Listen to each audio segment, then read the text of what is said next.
Player Levi Steins, please proceed to table 27 immediately. Levi Steins to table 27.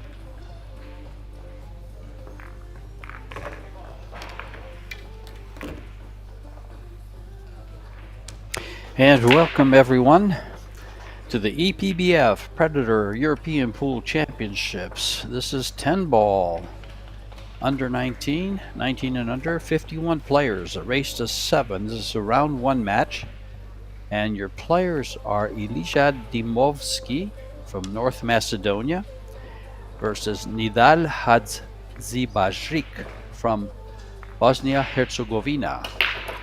And it looks like Nidal has won the lag. They will be racing to 7, alternating breaks every 2 racks.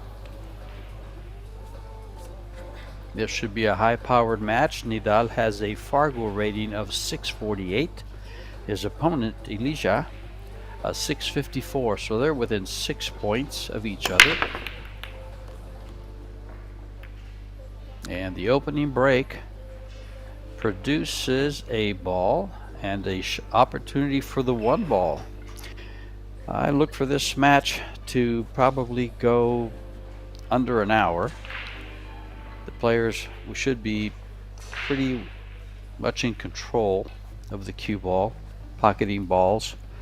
At a 650 Fargo, you would think that they are on their way up and can run some racks. Play good safeties.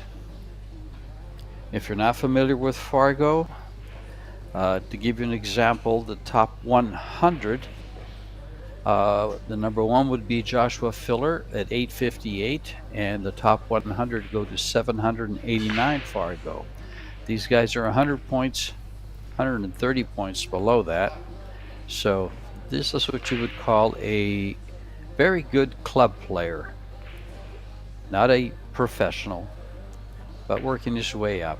And keep in mind, these guys are 19 and under. Bring this back all to about where he's standing for the 4 ball. Very nice, well controlled. Just slide this in. The 5 ball's on the left side, so we bring it straight down. He could choose to go 2 rails, but more than likely will come straight down for it. It's the easiest way to pocket the ball, just a hint of inside. Does he get on top of the 7? Ouch, that might hinder his cueing. Fortunately, he'll just have a long shot left on this 7 ball if he pockets this, but he's going to have to elevate.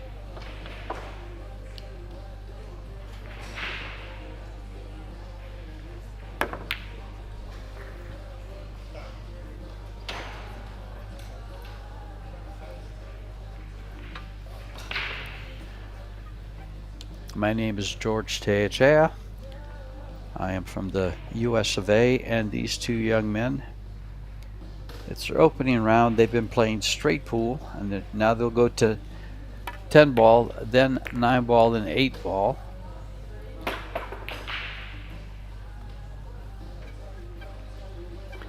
And as you can see, Elijah has taken over here.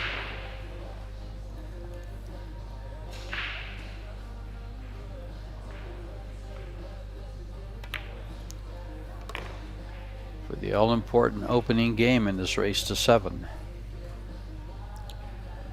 Not much to do but pocket this ball. He should have a nice angle on the 9 to come down for the 10 ball.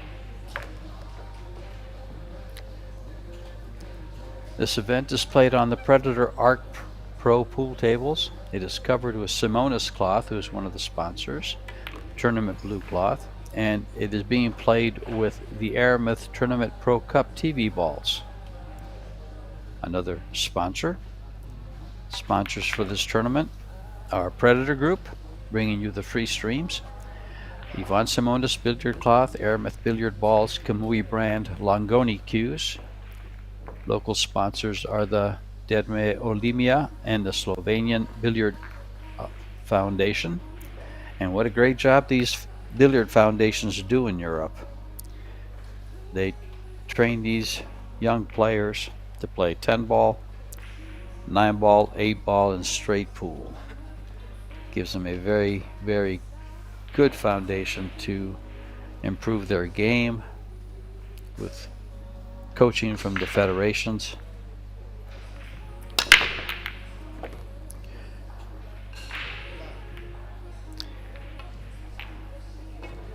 So Elijah takes the opening game. He's got a problem over there with the 4 and 5 ball on the right hand long rail. He's pocketed the 1 ball on the break. He's got a shot on the 2, on the 3. If he can get an angle about where he's looking, he'll try to open up that 4-5 with the cue ball.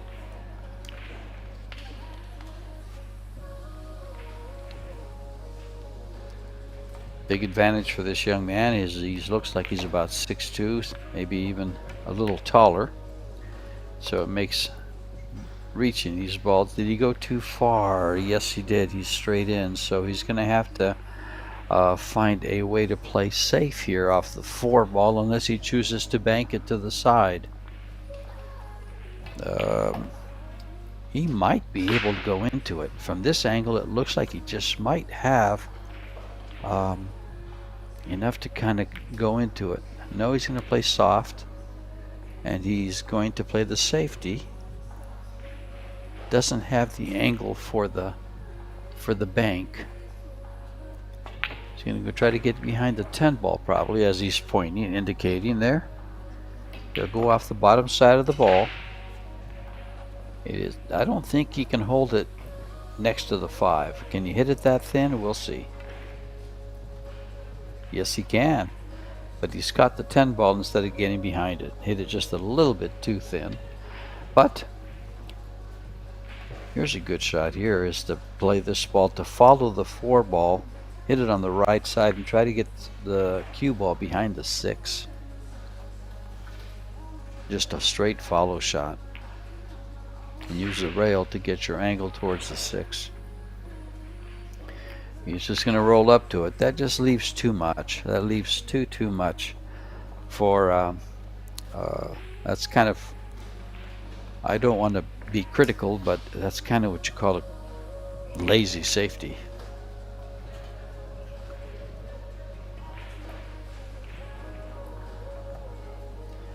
And if you just joined us, the young man at the table is from North Macedonia, and his name is Elijah Dimovski.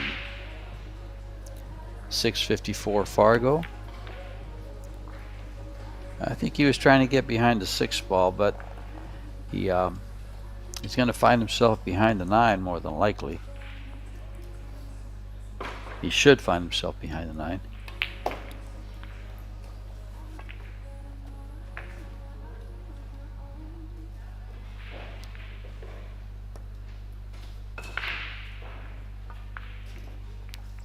And he has nice safety executed there.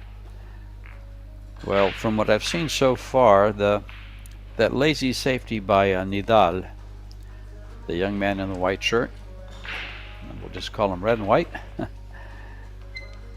he's come up with a better one now.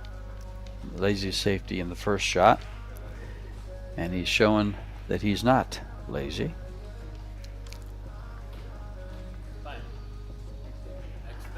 One of the best players that I know of from Bosnia-Herzegovina is I had this name on the tip of my tongue, Sanjin Belovanovic. Great player.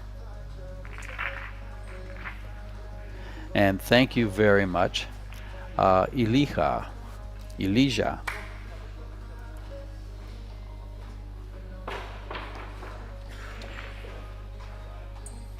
I can just, for all of those watching on YouTube and ProBilliardTV,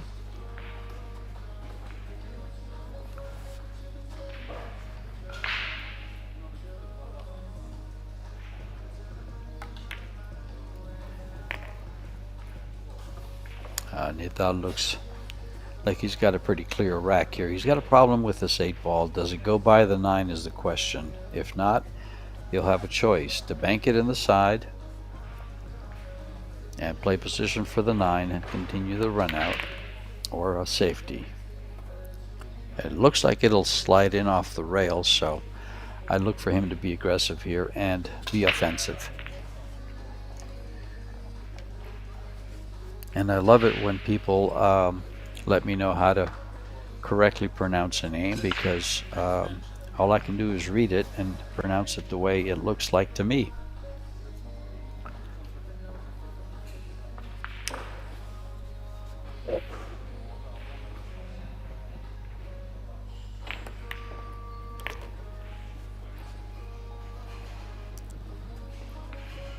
Now with this angle, he'll travel the cue ball. Probably, I would like to follow this ball and get right where he's at, because if he stays on the left side of the table and has an angle for this 9, it makes getting by the 9, aiming and getting by the 9, a little more difficult. Now see, with this angle, he's got to make sure he avoids the 9 ball and keeps the cue ball on the same line that he's coming across at a 90-degree angle here. Come straight across, just hold it right there. Came nicely, very nicely done. We're going to have a tight match here.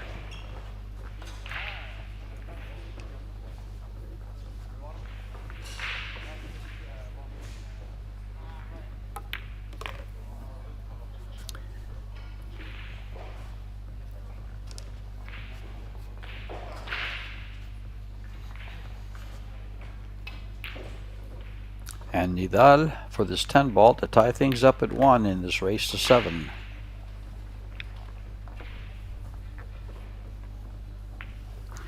He earned that rack with a nice safety with the cue ball behind the 9, and then ran it out.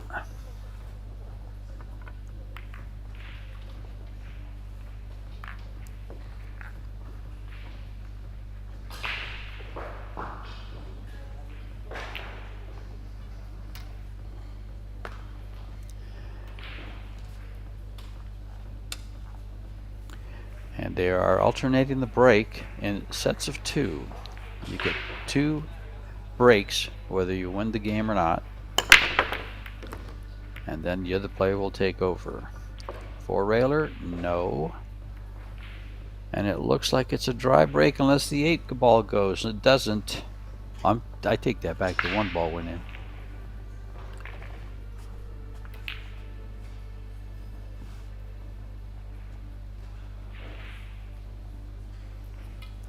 Good shot, good opening shot on this 2 ball. This is a good looking rack for him.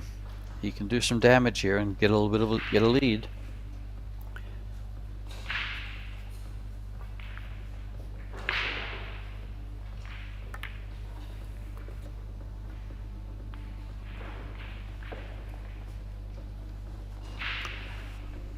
Wait a minute, I might be mistaken in my information. This might be just straight up alternating breaks, not every 2 racks as they have been, as they did in the 8 ball. You know, calling these different tournaments. First it was the Slovenian Open, which was 8 ball, and then the straight pool. This will be a straight up alternate rack. So whenever the score is tied, Nidal will be breaking the balls, and Ilya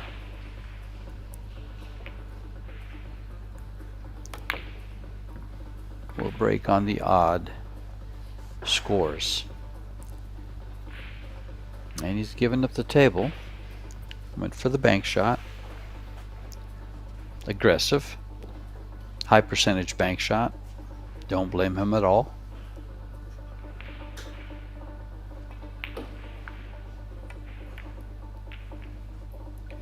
I'd have left that out a little bit. Will the 10 ball save him? It does. He apologizes with a tap of the cue. Do you bend this? Do you kick it? Do you go rail first? Rail first would be a very, very thin cut on the ball. He's going to jump it. The jump cue makes these shots so much easier. Look how nicely he was able to jump that and get the cue ball back up for the 4 on the side, 5 in the side. But there's an 8 ball that's sitting there, so a nice carom shot will take care of business. He has to manage the cue ball and the 7 ball to get a shot on the 5.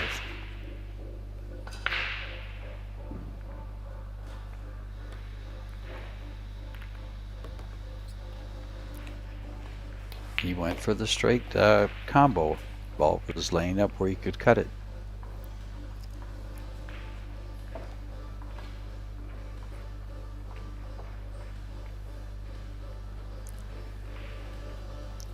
If he can't follow the ball to get off the rail, he'll probably just stop it right there. It looks like he can follow the ball and clip the point of the pocket to slide up for closer proximity to the 6 ball. No, he decided to stun it and do it with a stun shot, and a stun forward stun. And he's gotten a break back. This is a nice kick shot. This should be a kick and stick shot. He should be able to hold the cue ball, and he should attempt to kick this 5 ball to the long rail and then down past the 10. Speed to get on the bottom rail. Nope, he brought the cue ball down.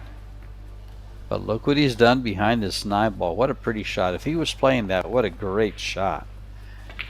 Usually you try to stop the ball when you hit it, but if he played to come by it and then come down, that was very well thought out and creative.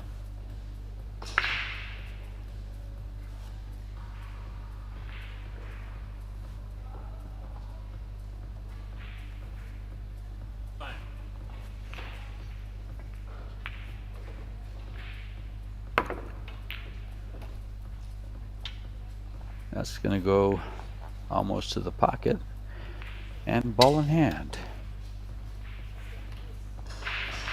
Now we'll see what Ilia does with these 5 balls. All out in the open.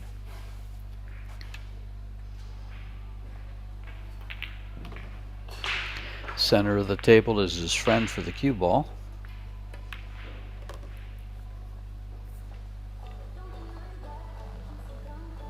He can run all the balls with a 10-inch proximity to the center of the table.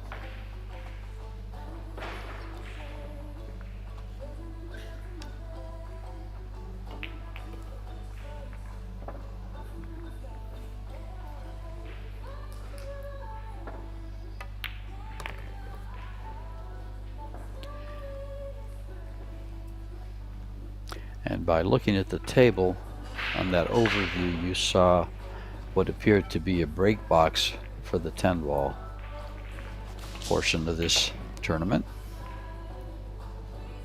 of these pool championships.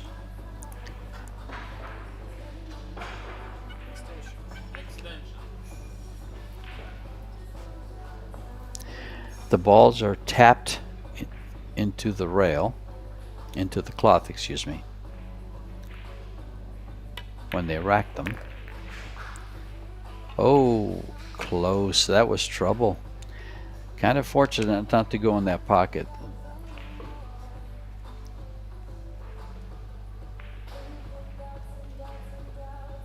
Got a little low on the ball and it almost went in the side.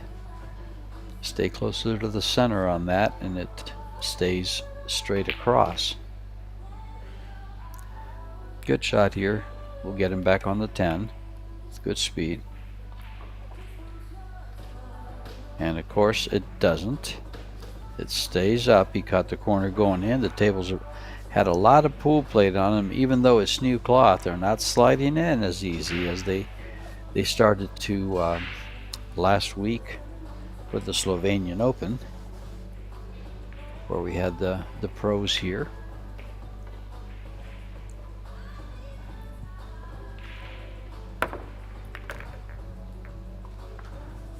This is going to travel. This is a very makeable shot, but it is one that can test you.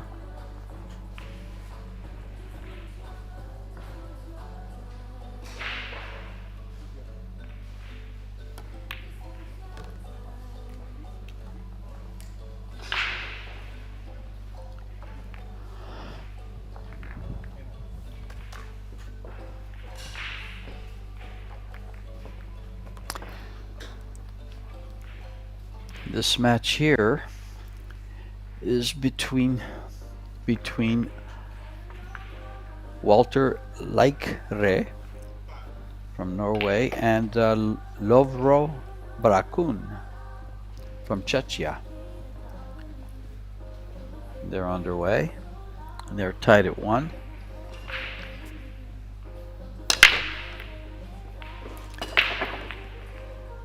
Nidal with the break, leading by a game.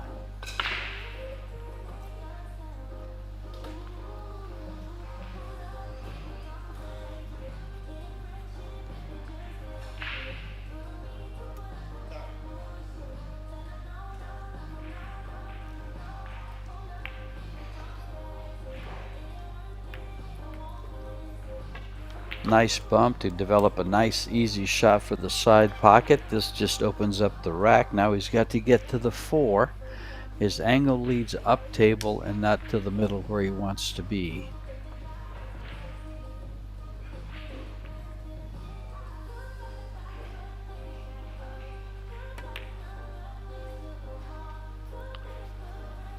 Will he find cover with a 7? I don't think he was playing cover. He just missed that ball by quite a bit. Just trying to hold the cue ball there. Could have been a little more aggressive.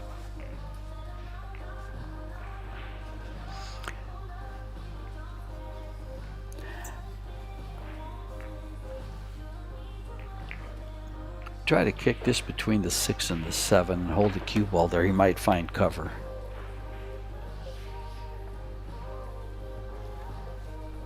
He did. He kicked at it 2 rails. Makes it a very, very big ball kicking at it that way.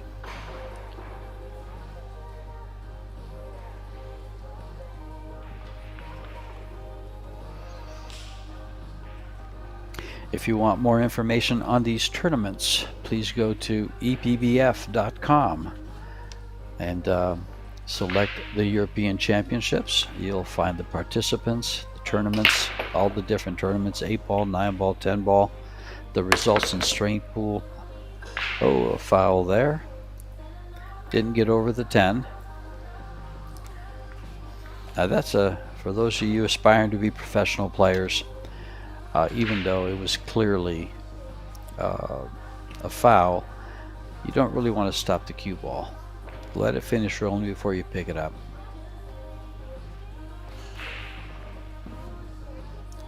That way there's no question as to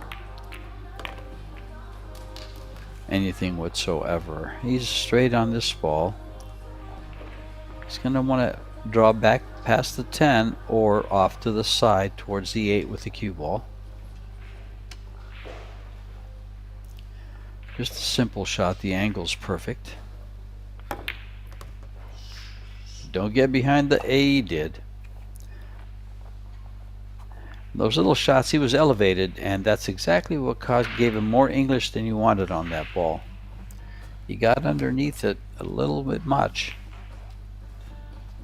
underneath the center, and ended up with a cut shot. He's going to kick off the long rail on the right.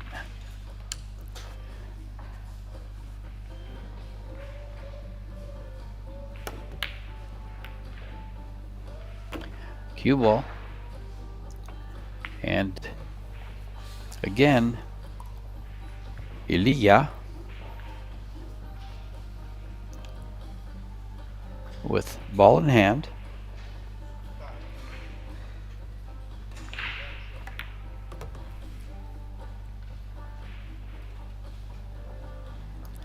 I love this. I love it. I did say Walter Leikre was from Norway, and that is a Sweden flag. I get those confused, the Finland and the Sweden.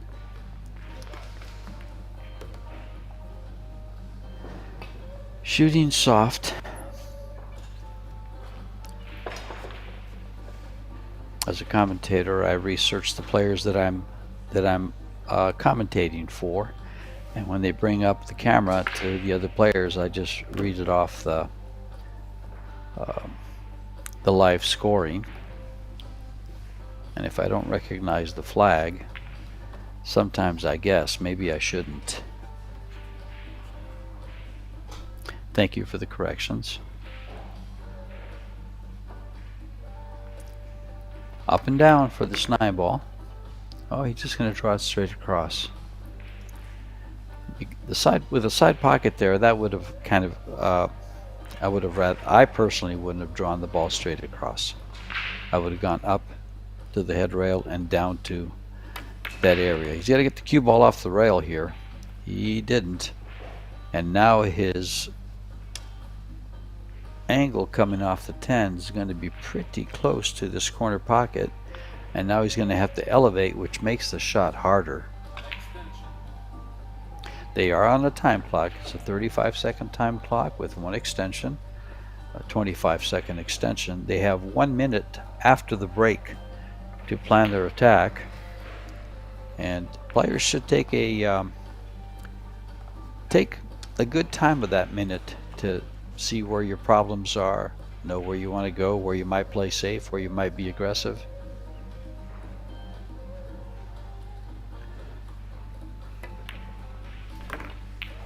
Yeah, he was high on that, so there's no problem with the scratch, but it does come into mind when you're looking at it. Tied at 2 in this race to 7. Nidal to break.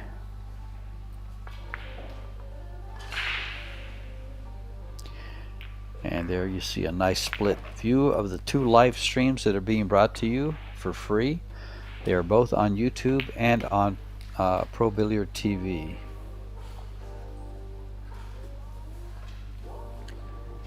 And this is the EPBF, the European Pocket Billiard Federation, which I believe is the governing body in Europe. They also provide all of the referees for the Pro Billiard Series, for the Predator Group. Contract they just signed, I believe, last year.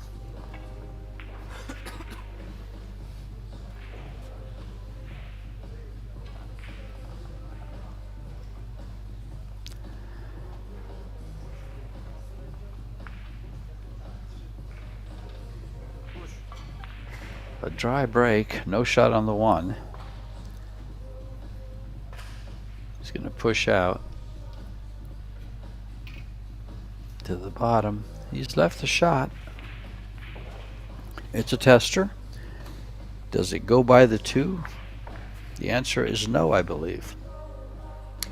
So he'd be looking for a safety.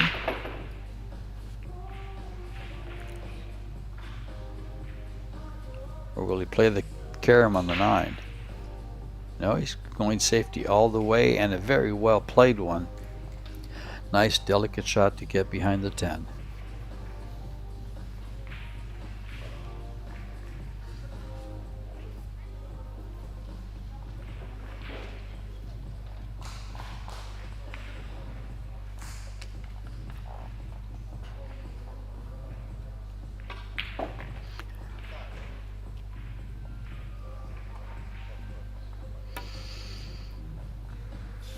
Two-rail kick, just missed. There's a 3-foul rule, so there's one.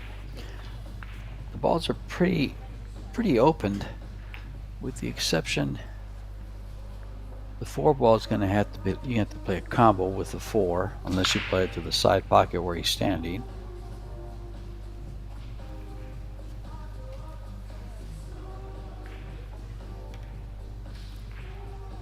The 1-2 are straightforward. They're both stop shots. The 3 ball's up by the 5, and may not go by it.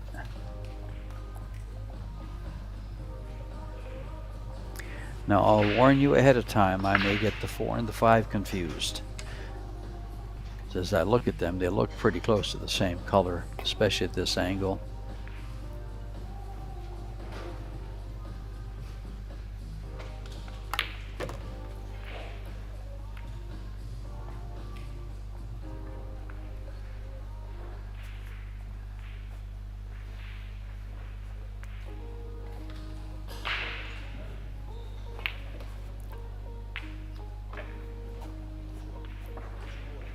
Cut shot.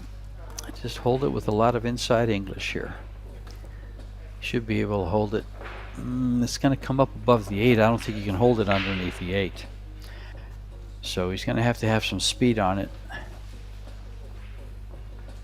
May not be a bad thing to just bank it over by the 5 and take the cue ball to the top of the table and use the wall of balls along the rail to play a safety.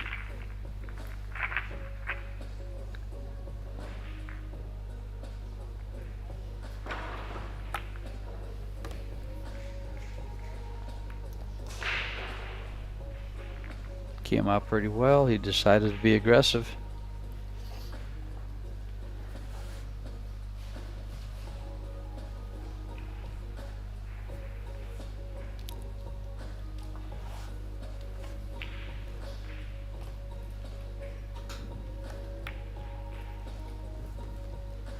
Oh, he trickled that one in.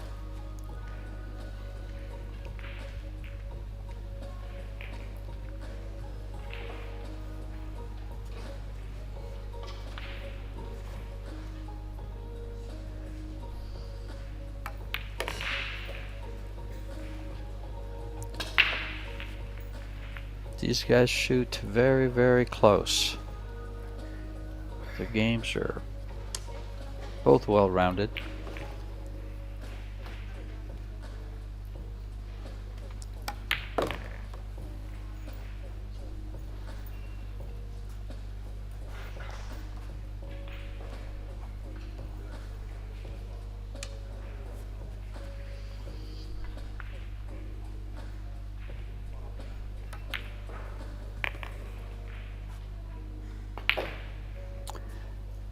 He's not in the dead center of the pocket, but he's finding the pocket with every shot. So a lot of times player will cheat the ball a little bit to the pocket, play it to the left side or the right side to run the cue ball where they want for position. And this position is very good. He'll just slow roll this, come off the side, leave the cue ball on the rail for the 10 in the corner pocket. That was so tough that even I can figure it out.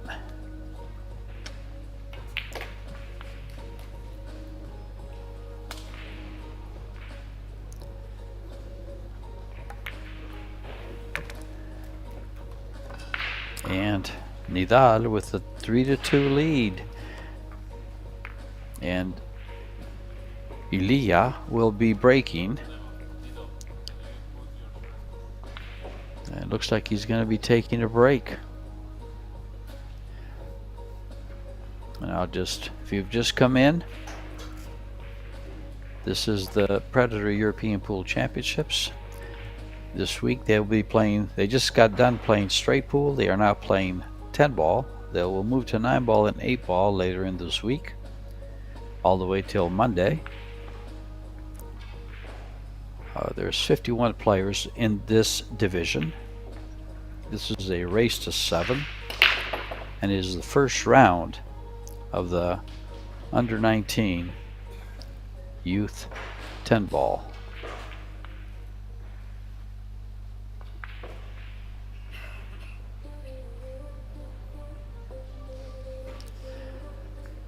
The EPBF sponsors are Predator Group, who brings you the live stream.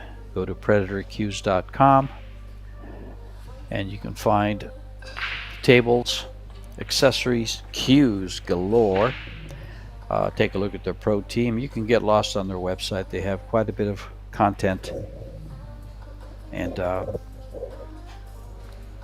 see who they sponsor.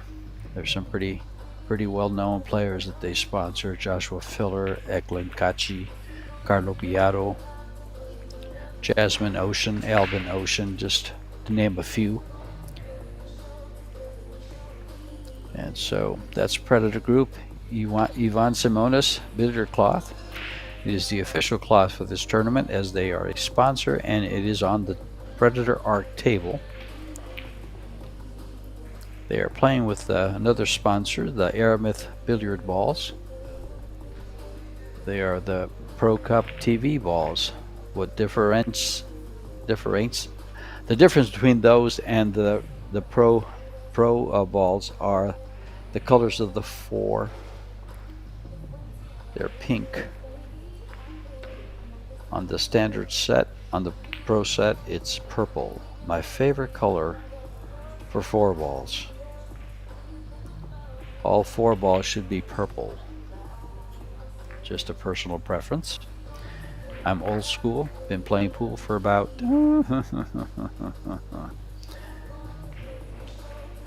close to 60 years, I guess.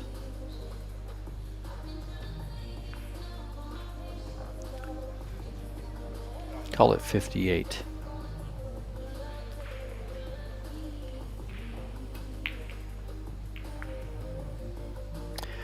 Nidal breaking, game number 6, leading 3-2.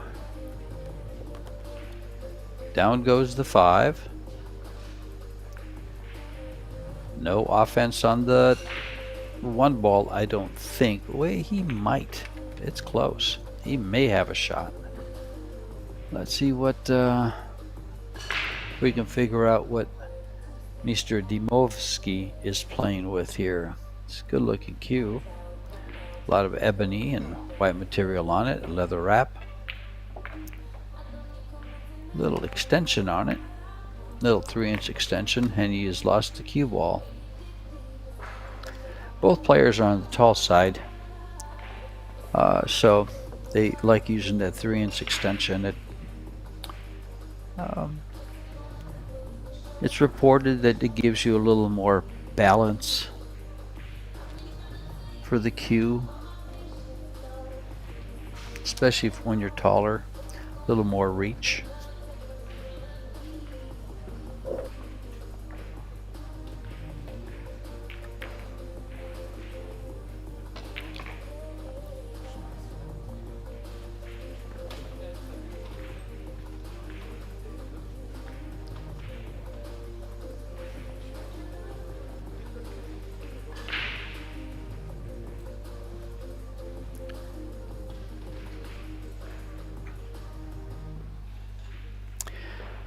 There are players from all over Europe.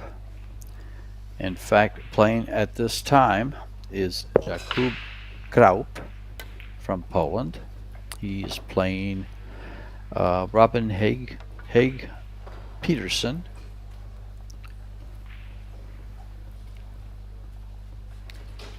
In fact, the Polish Federation and the German federations are the one they usually send the most players to these pool championships. Players from Austria, Poland, just probably about between 20 and 25 countries in every division.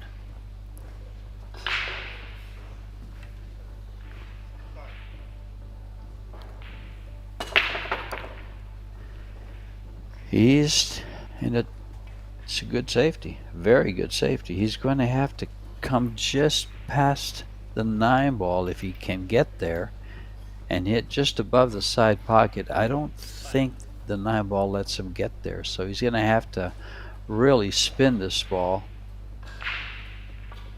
Looks like he can go by the 9. He can, and he hits it good. He's going to end up with a, he would have ended up really nice. If he catches the long rail, he would have been behind a 3. But he's given up a shot, a defensive shot, because I don't think he will bank this to the bottom corner pocket. The 7 ball plays big. It does go by if he chooses to bank it. He's playing safe behind the 7. Good discipline, good shot.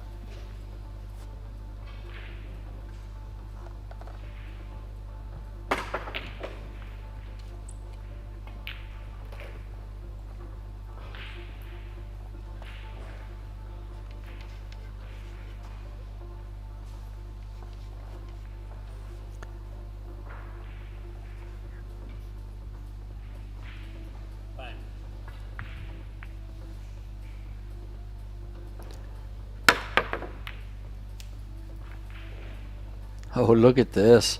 He almost killed that ball behind the 3. In fact, he did. If had he got the 1 ball going a little further, he may have had a safety.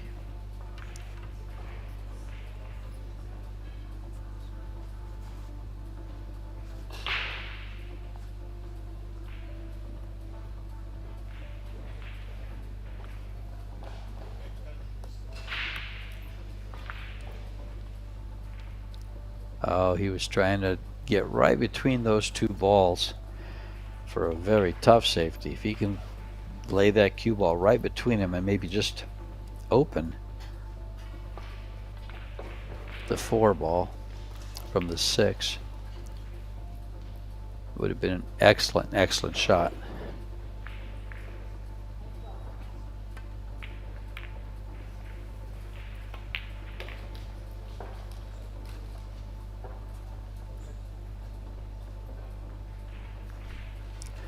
Well, everything's open except the 4 and the 6. The 4 does go to the same side as the 2.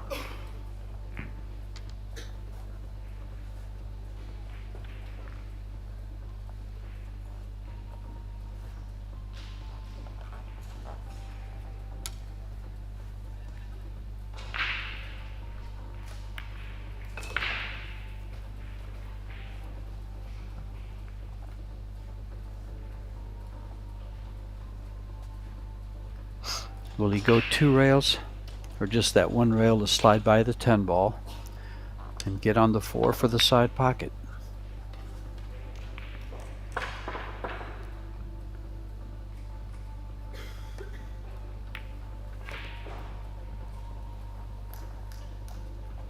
Very well struck. He's going to have a nice shot. This just pretty much gives him the rack.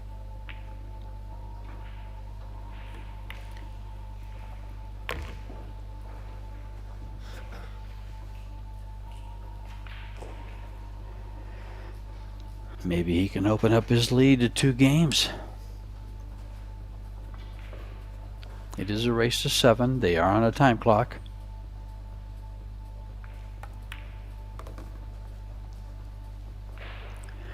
Looking to get the cue ball right where it is now from this 7 ball.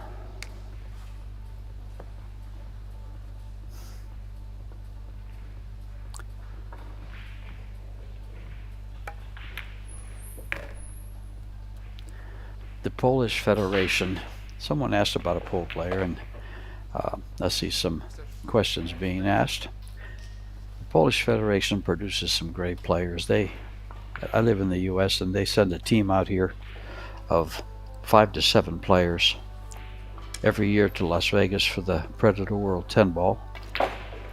One of the world champion 10 ball players is Wojciech Szewczak. Mieszko Fortunski almost won the last 2 Euro Tour events in a row, Austria, and then this one. I think he was a runner-up here, or just semi-finalist. So Konrad Yashushin does very well in the Pro Billiard Series. They have some great players, and they produce great players, as does Germany.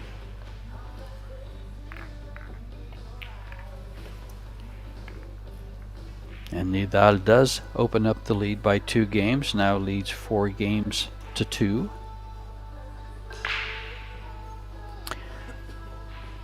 No one's really controlled the table. Well, they've controlled the table, they just haven't had a break and run yet. They're both breaking from inside the box.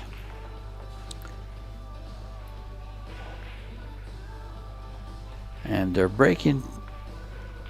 A more offensive break would be having the cue ball more to the middle and play the 2 balls behind the head ball to the side pockets.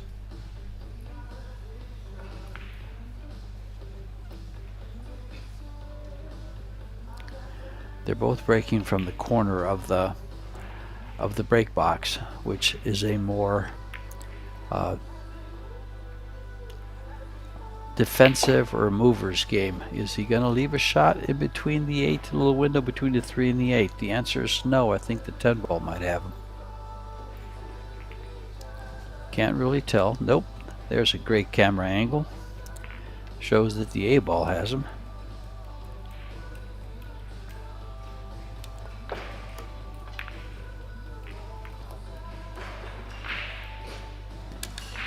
Both players have had some nifty kicks to where they have been able to return a safety with a kick shot.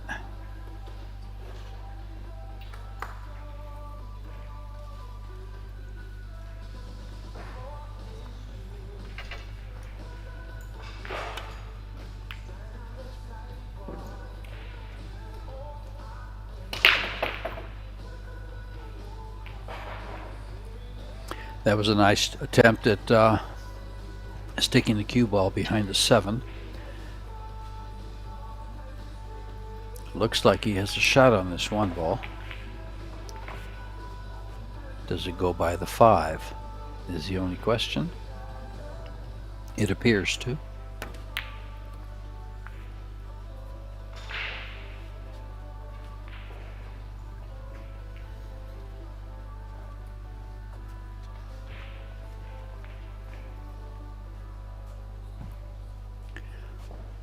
He's found a home for the cue ball behind the 2. He's done that on more than one occasion.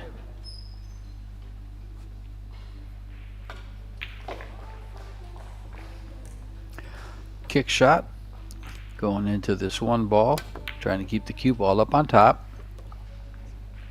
Lost the cue ball up on top into the corner pocket. Open table and ball in hand. Without safeties, have earned him a couple of racks. Will it be 1 more?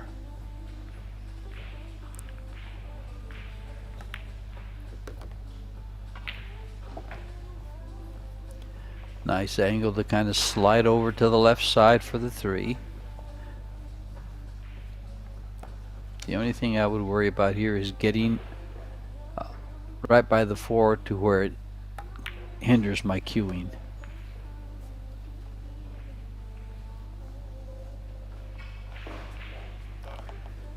He didn't come over enough. He'll come out to about where he is now, is where his intended position probably will be, because he's going to draw above the 8. And he's missed the 3 ball. Got perfect position, but missed the 3. Sometimes you sacrifice the shot for the position.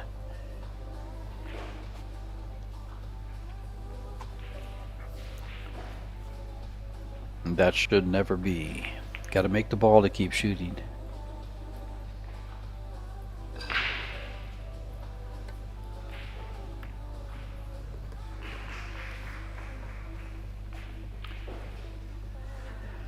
Nice delicate cut. Ends up with great shape on this position on this 4 ball, excuse me. The 5 ball right next to him.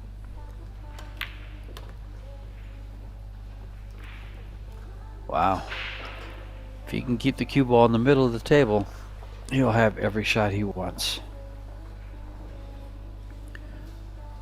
Because the 8 ball will lead him for a straight in on the 9. And that way he can bring the cue ball straight down the rail for the 10.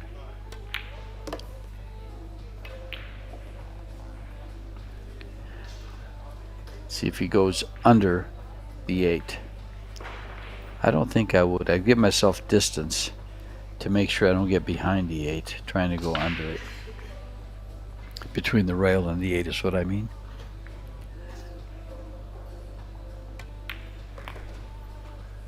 Just like that. This is just pocket the ball with a tip above center. And that's where the cue ball ends up.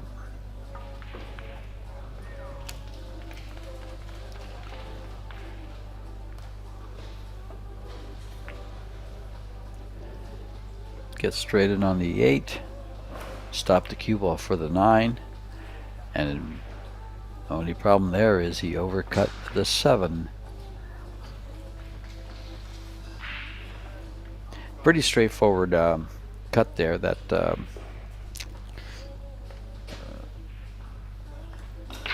is not going to win you a lot of games doing that. Should have been out. He'll hit himself on the back of the head for that one and say, oops. Sometimes you just, oh, this could be trouble. It sure is. Don't want to bump balls. Oh, he was just gifted with the rack, and it got away from him. He may be able to pocket this on the right hand side quarter.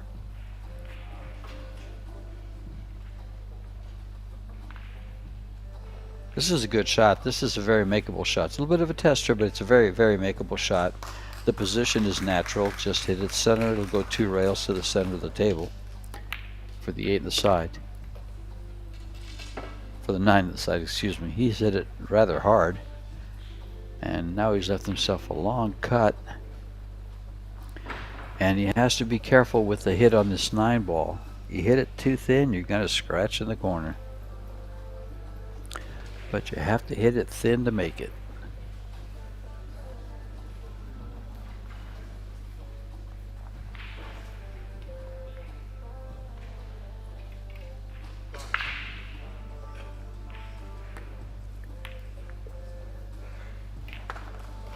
Nicely done.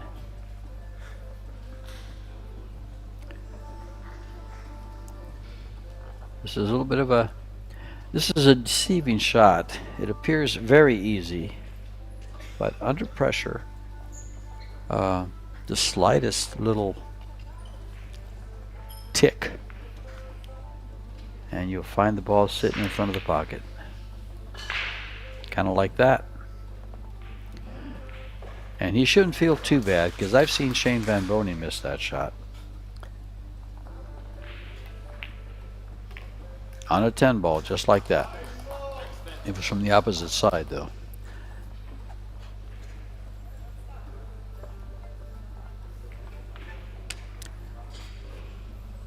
You still got to hit yourself on the back of the head and practice a shot afterwards, but don't beat yourself up over it.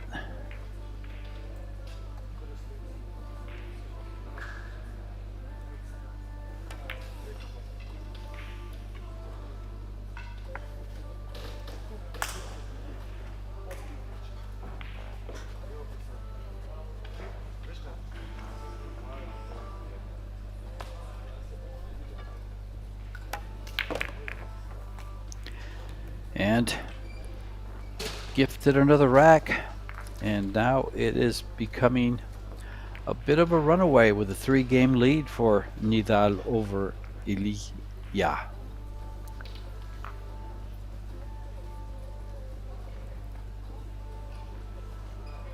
I see some conversation regarding some of the German players.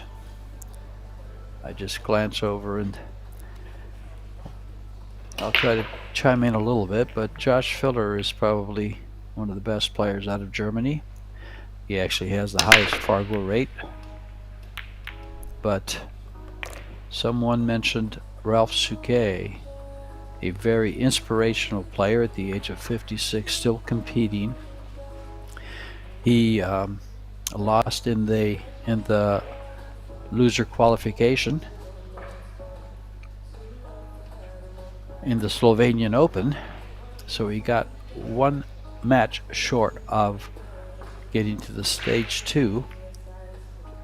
The man is just inspirational. He I've talked to him a couple times here in the States, and he is just the best ambassador for pool that one could pick out, and still competing at a very high level.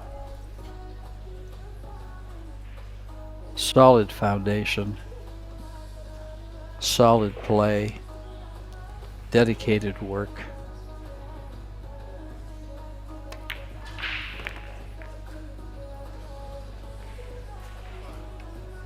His approach to the game is second to none. He'll come down for this 6 ball in the side pocket. Stop on the 8. Well, he's not going to be able to stop it. Now he's run over a little bit, so I'd come off and use the head rail to come down for this 8 ball. Hit right about where he just aimed at, the first diamond on the long rail to about the first diamond on the head rail, and come over for the 8 ball on the left-hand side. Left-hand corner, excuse me. That's too much.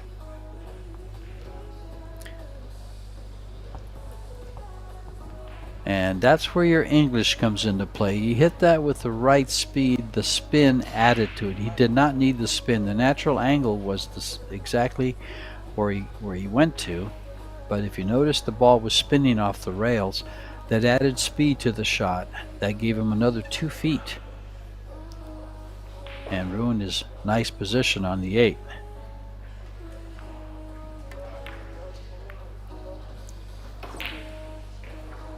Now he was right on the 50-yard line. I'm going to question that shot. Why wouldn't he play it to the left-hand side?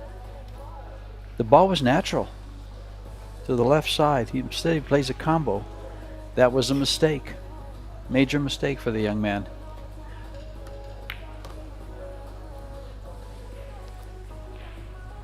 And puts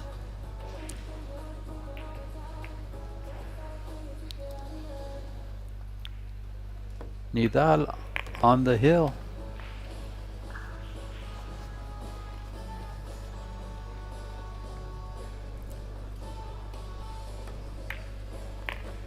With 4 games in a row, they were tied at 2, and Nidal has taken off 4 games in a row at the expense of the young man from Macedonia.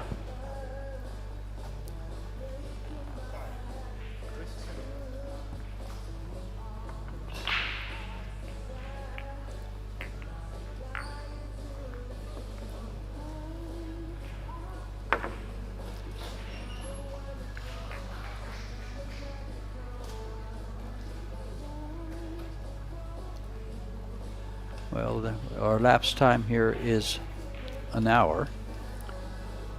Let's see if he can finish this game in the next minute. Oh, the 1 ball is heading straight to the pocket.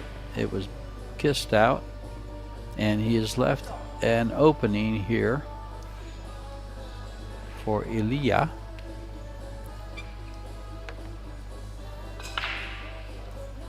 Oh, wouldn't it be terrible to watch him drop the chalk and hit a ball? How many of you out there have ever done that?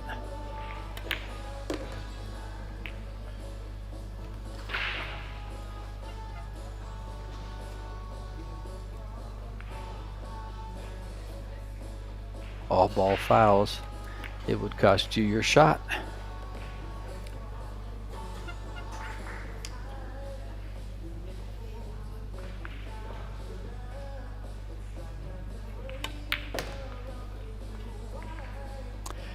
Is it going to travel enough? It did not. Again.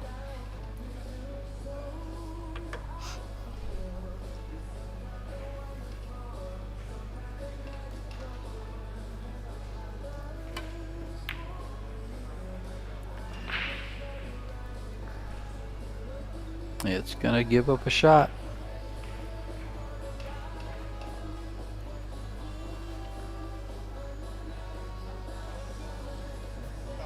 He's got to decide if he's going to slow roll this in to get on the 5 ball in the center pocket.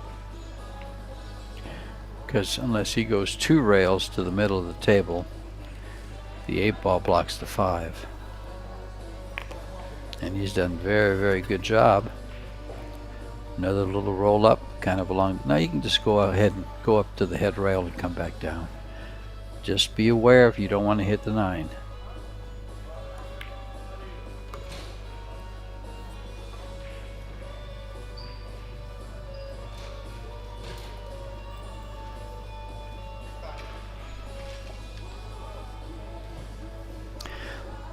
Since you guys were talking about German players, don't forget there's another Another great player out of Germany, Torsten Hohmann.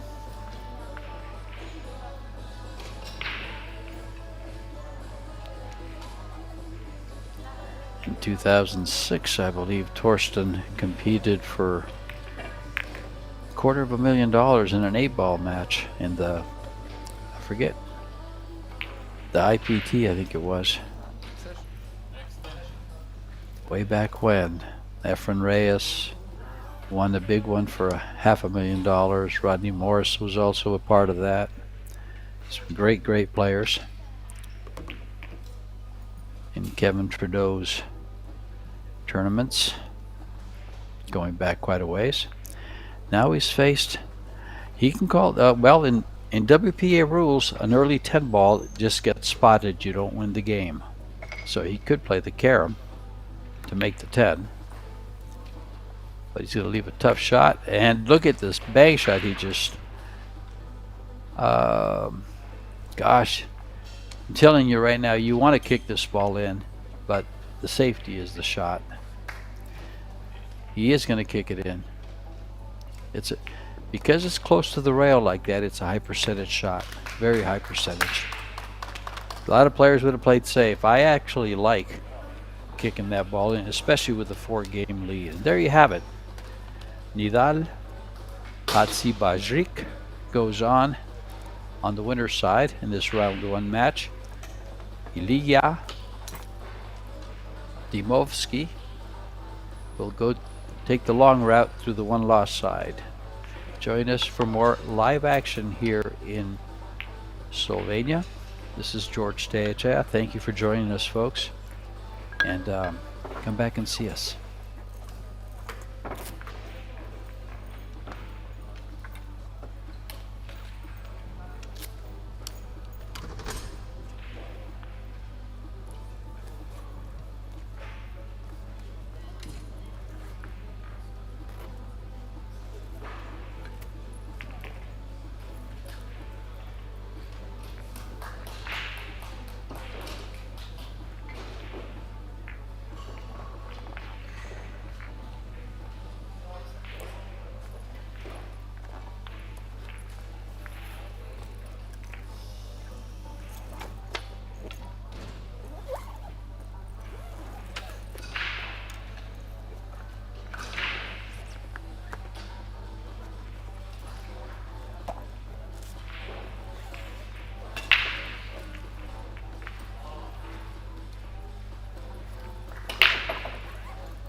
scorekeeper for this match, yeah, and I will always also manage shot clock, so timing 35 seconds per shot, 25 seconds extension, once correct.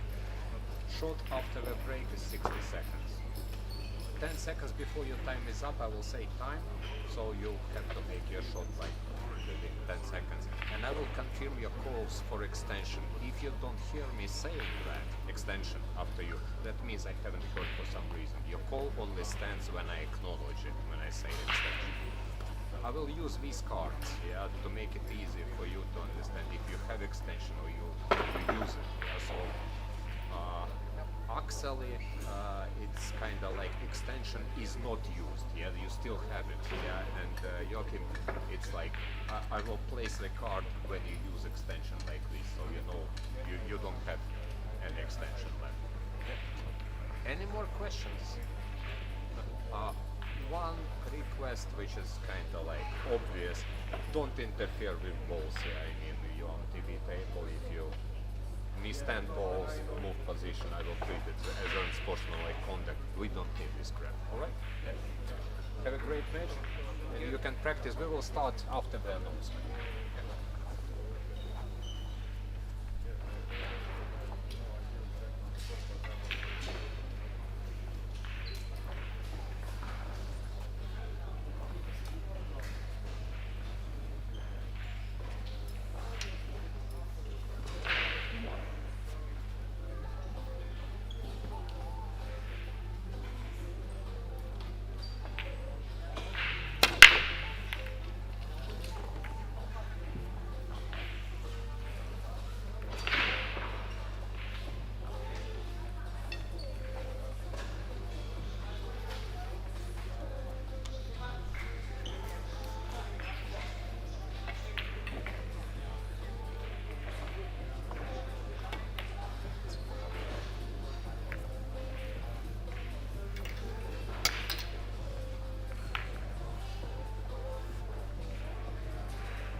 Hello everybody, welcome.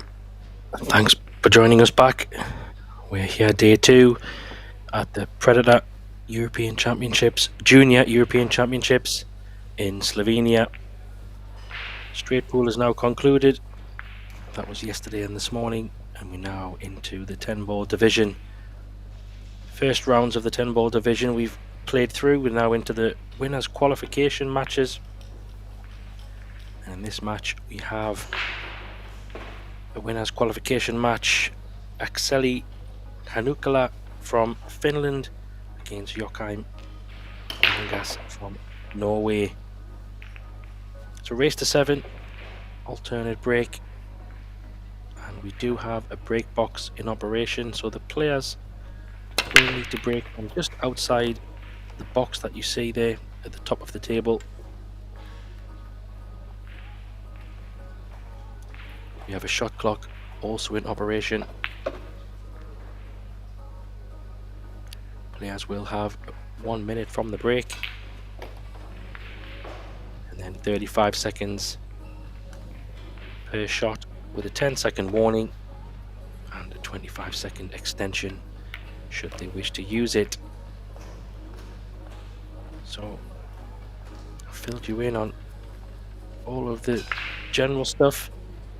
Let's see, both these players have only had limited experience in European Championships, so it'll be interesting to see how they get on in this TV table. Fantastic break straight away there by Akseli. Possibly going to play a 4-10 combo. Don't know if it squeezes past.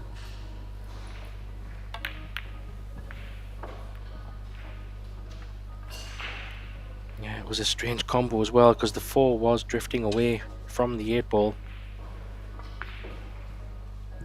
I think he has left it.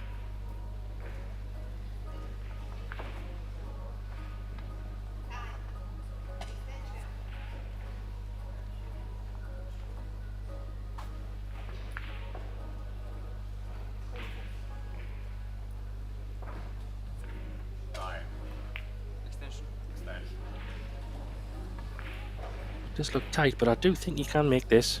Come 2 rails.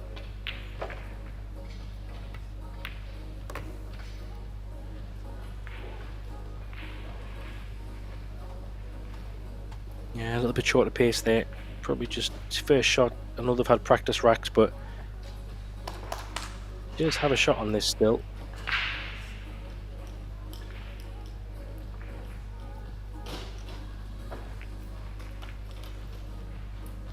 Calling it in the top left, so he's going to try and come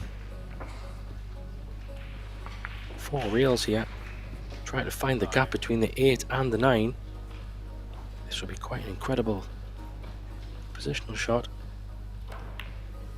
1, 2, he lost complete control and he scratched here as well, and he's brought the 7 into play, so it's all gone wrong there on that shot. So ball in hand for Akseli.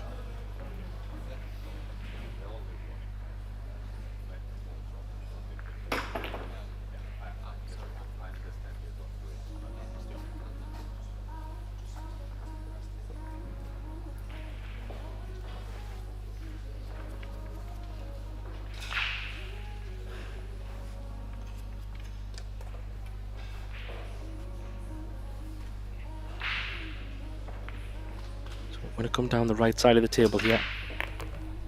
Oh, where's the cue ball going? Well, ball in hand to ball in hand. It's always a bit dangerous playing that kind of way. What a gift back.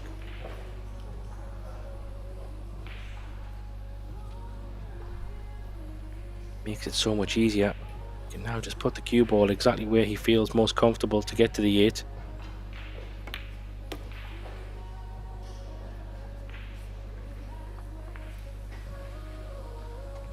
Probably just overscrewed that a touch, but still okay. You can play the 9 ball in the left centre.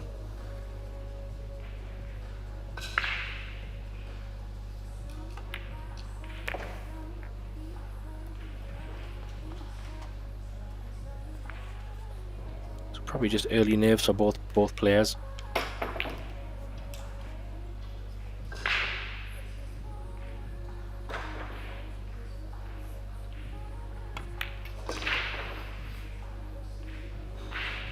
Nicely done. He'd be very happy to come back to the table with ball in hand. I don't think he was expecting that. So this 10 for Langas to get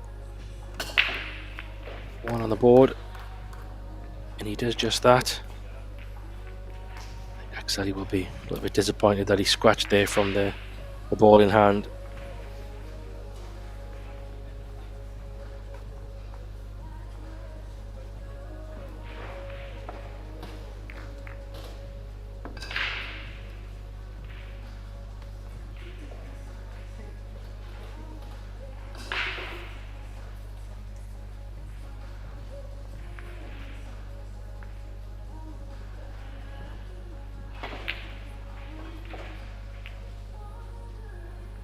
So there you see another table in action.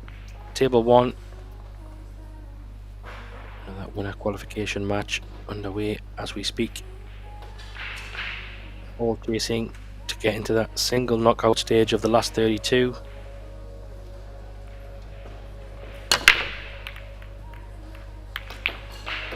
Topspin on that break.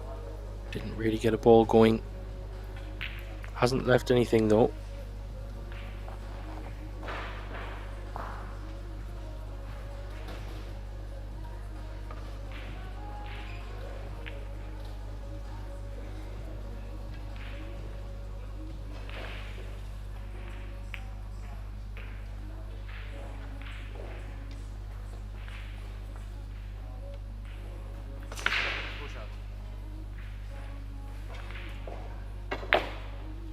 He's just going to push out.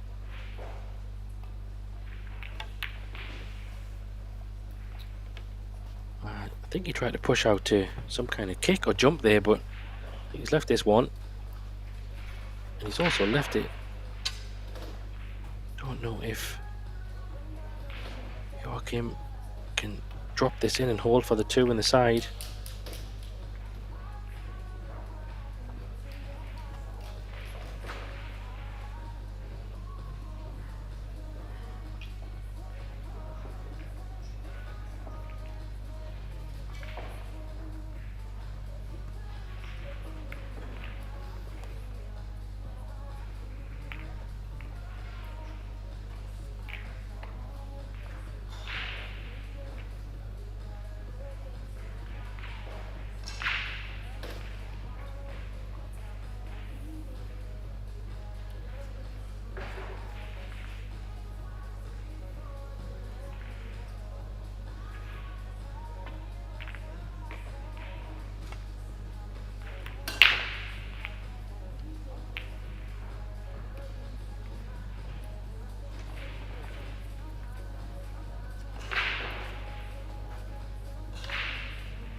So ball in hand.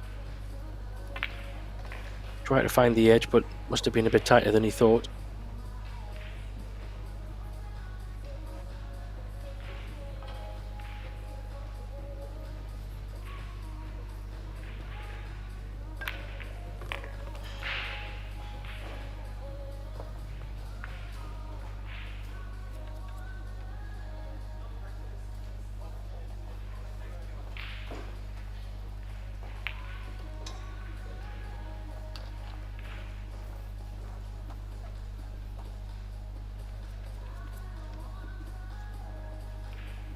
So a chance he had to try and punish the mistake.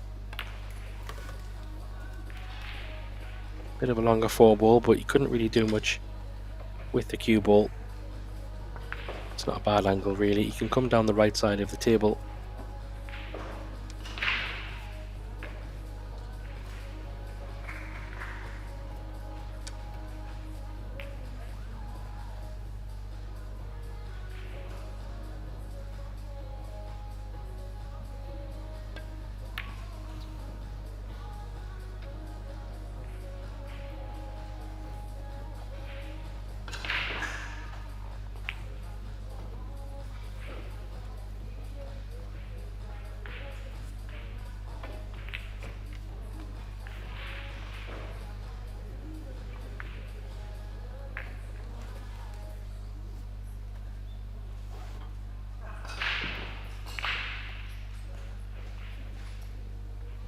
probably just some early nerves here, settling in. That's not the best safety as well, though. He hasn't got any cover.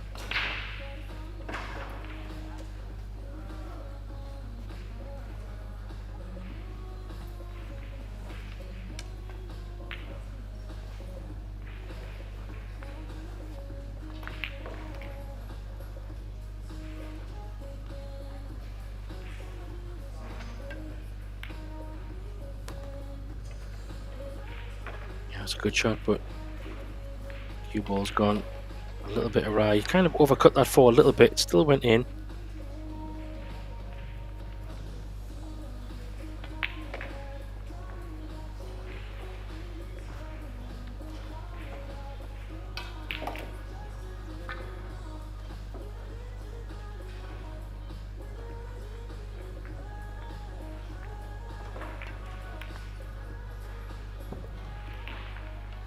Good shot, but he's going to have another one.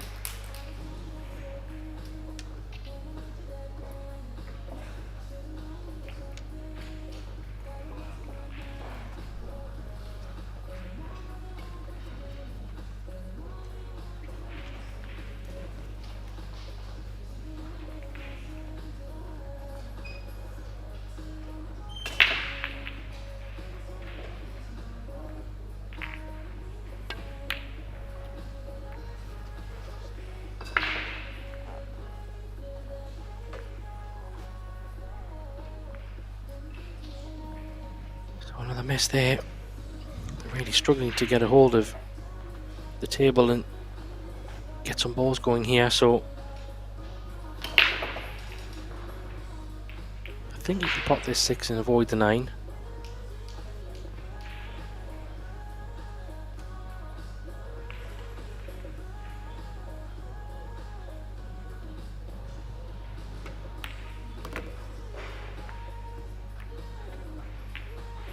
That's a nice bump.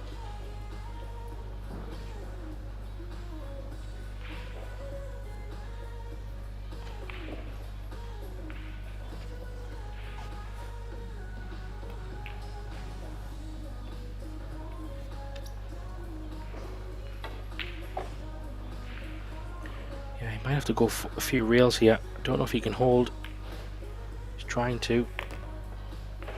Needs to pull up. Yeah, that's as good as you could really get.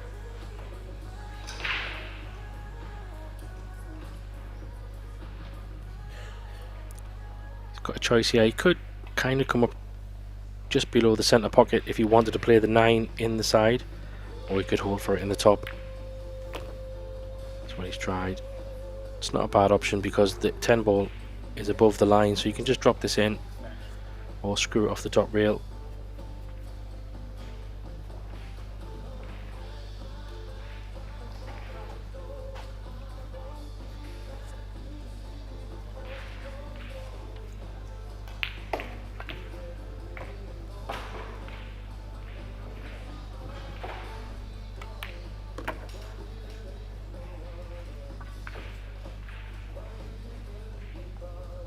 So this 10 ball to take a 2-0 lead.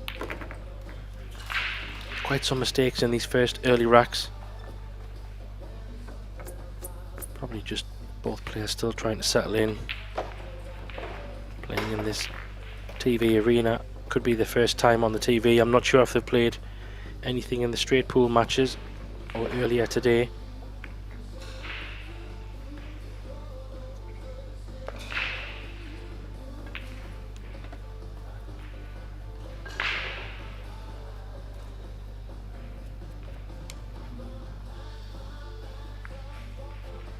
But Langas, in his first match from Norway, he won 7-1 in his first game. So a pretty comfortable victory. Pretty steady away.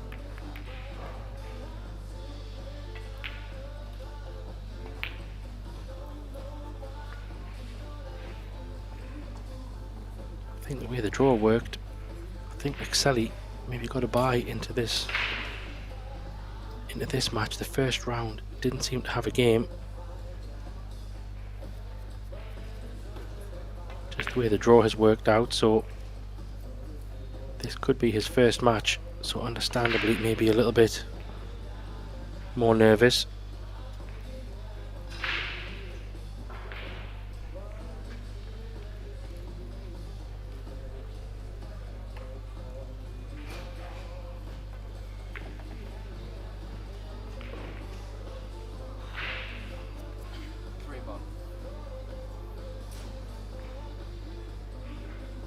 I think I carry him off the 1 onto the 3 here. Just play it slow.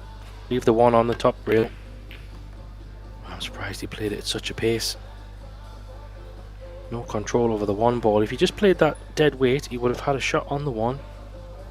Kind of hoping a little bit more for luck there, which, as it's turned out, is not very good. He doesn't have a shot on this. He does have an edge,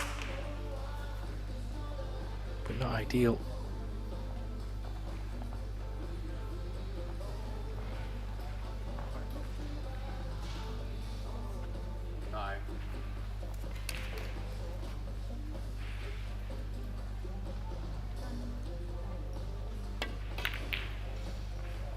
Well, the 9's gone in.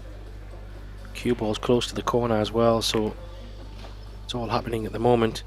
Well, not happening for Excelliot at the moment. Struggling to get any kind of momentum going.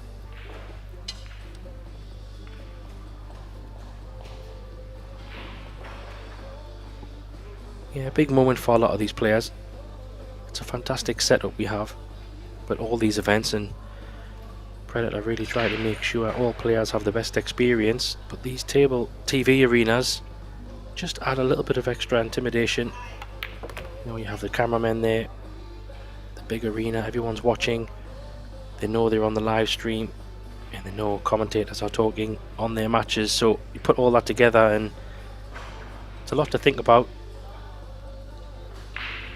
Probably just most of these players are on a very early start of their pool journey, so it's great experience either way. Oh, that's a bit of a careless one. He jabbed at that. He tried to pinch a little bit, I think.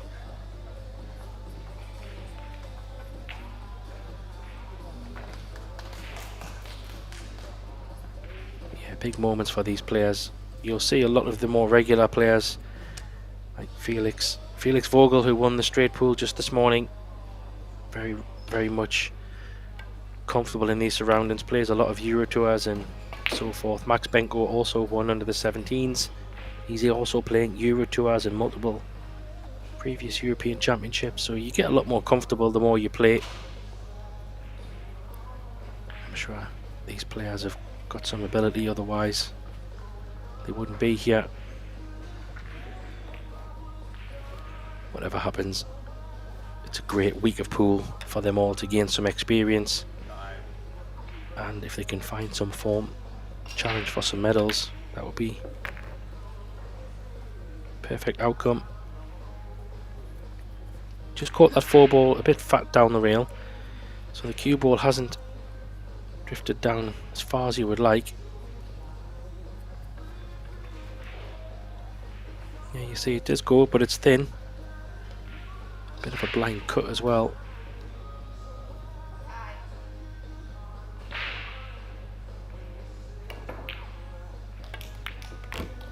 Decided to play it with pace, try and come around. He's overhit it, but second prize, it's not what he played, I'm almost certain. Played for the 6 in the top corner, but it's worked out very nice.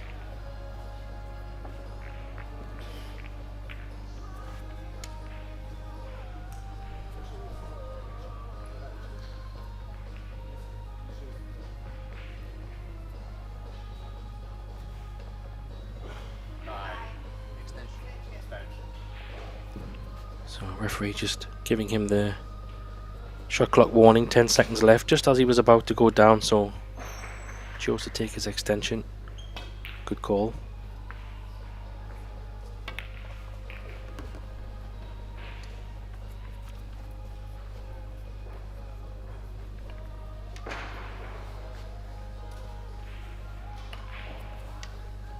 Not sure if he's got a good angle to run this through of 2 reels maybe.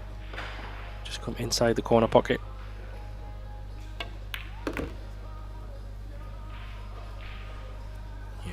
pace. Good shot. This 10 ball. Just to get his first rack on the board.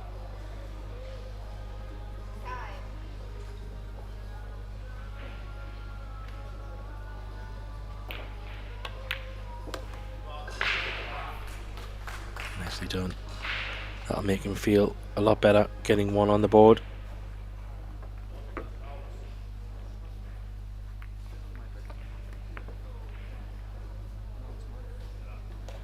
Just checking whose break it is. Not sure if they remember.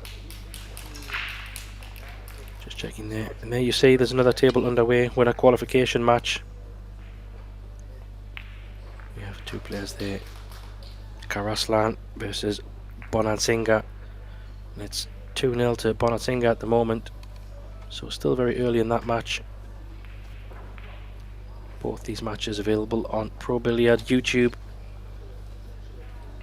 We'll be streaming and commentating on as many matches as we can throughout this next week.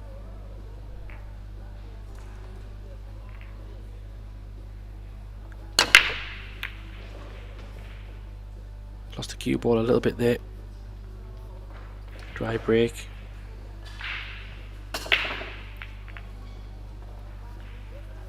Nothing really to go out other than a combo if he wants to take it. Looking at the angle, it's not too favourable to hold for the one ball, so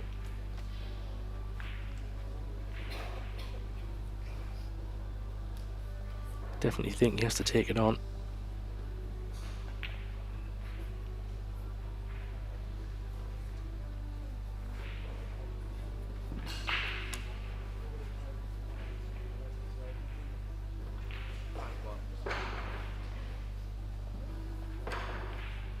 So he's calling the 5. Probably plays a bit of topspin just to try and make the cue ball follow the 1. Wow.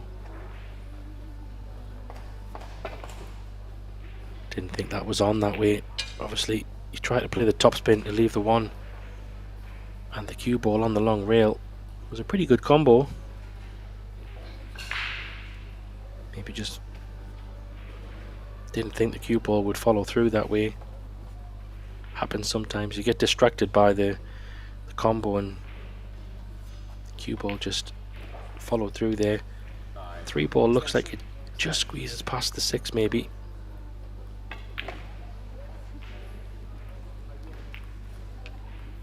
It's tight, but he wants to make sure he's got an angle on this too, so maybe just a little draw.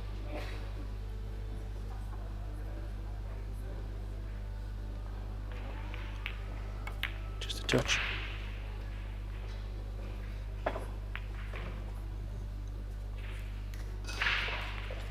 Yeah, when these shots, when they're quite tight, you kind of want to be behind it as much as you can. You might even be looking at the side. It looks quite tight from this angle. It does go in the bottom left, so he could draw up table should he wish. It's a much more acute angle. He might not have a choice if it doesn't go. He's played this way, bridging a little bit over the 4, so it's not ideal. This is very much missable, but you should try to play it into the rail a little bit. The good thing is he doesn't need to do a great deal with the cue ball.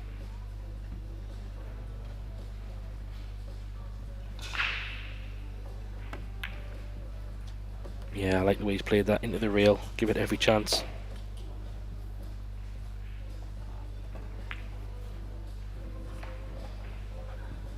Still needs another shot here. Might just draw this up a little bit. Just take what the table gives you. He's decided to stun it. Thought a delicate little stun draw could have been okay as well. But he's still alright. Good position angle wise. Just concentrate on the pot. The natural angle should bring him back out somewhere centre table. Love to be pretty straight on this 7, be nice. Yeah, he's fatted that again into the corner.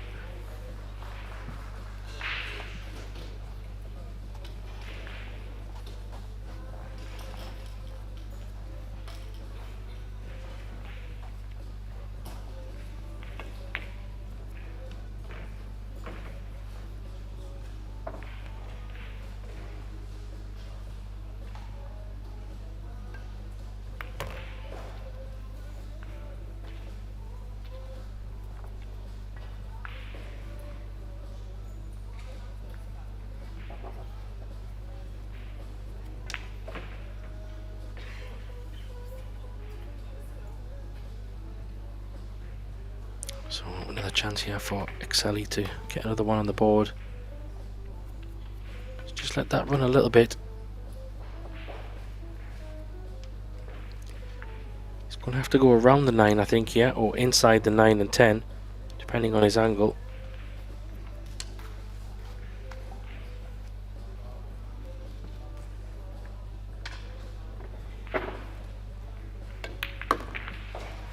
Yeah, he could go around. Just want to put the 10 on the rail though. This just makes it a little bit more interesting because he's got quite a thin 9. Don't know if he can drop this and hold it.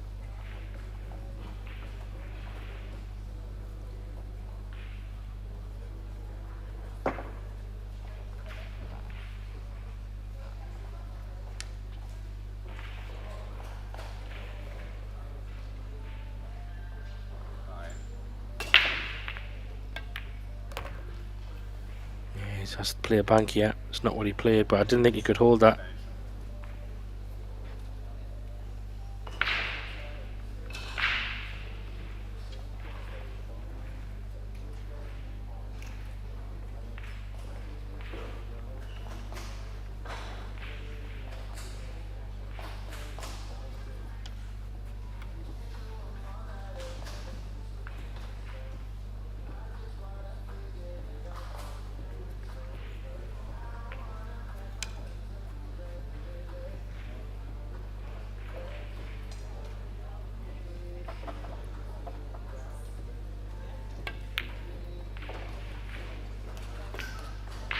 That's a pretty good shot. He'd be a little bit annoyed there though. A golden chance to make it 2-2.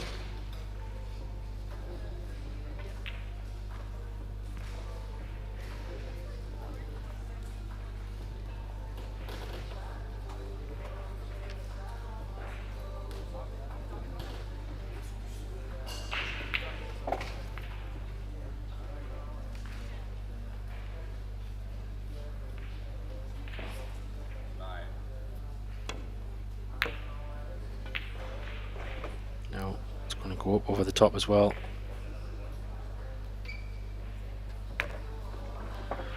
Well, that's interesting. Changes it a little bit. Would have much preferred that 10 to stay over the corner, because I'm not saying this 10 ball is missable, but it's much more missable than sitting over the top corner pocket. So you never know.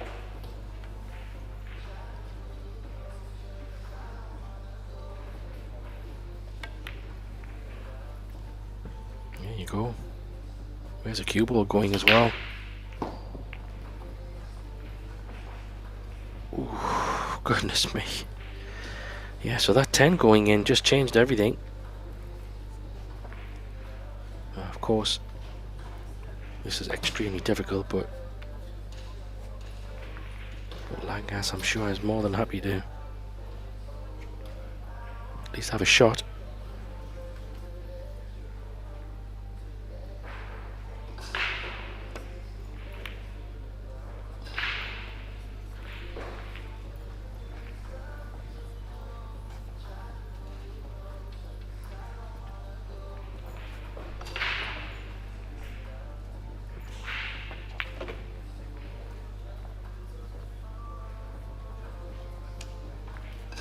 Yeah, he caught it on the thin side.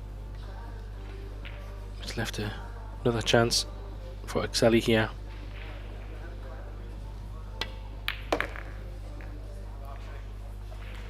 Makes it this time. Gets it back to 2-2.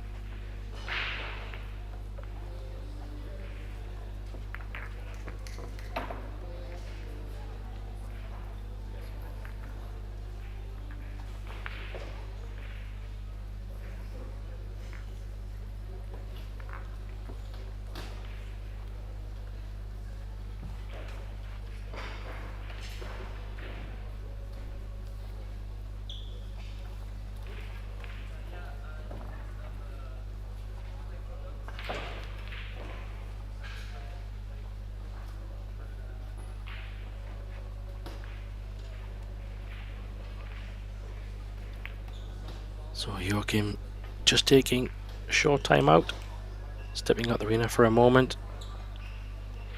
We'll just give him a few minutes, and when he returns we will resume this match. Be back shortly.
So players back in the arena. We join this match 2-2. It's race to 7. Alternate break. So far it's been a mix of quite a few mistakes. Players just unable to kind of get settled in the match.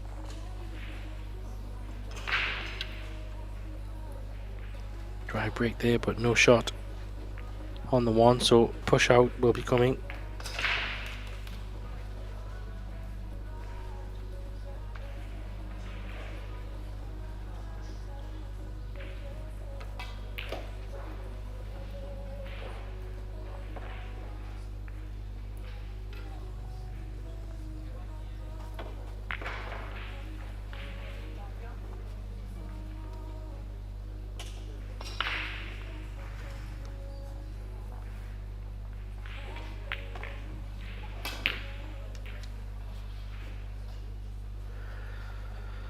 So he's pushed out there, but I think he does have a shot on this one. This is potable.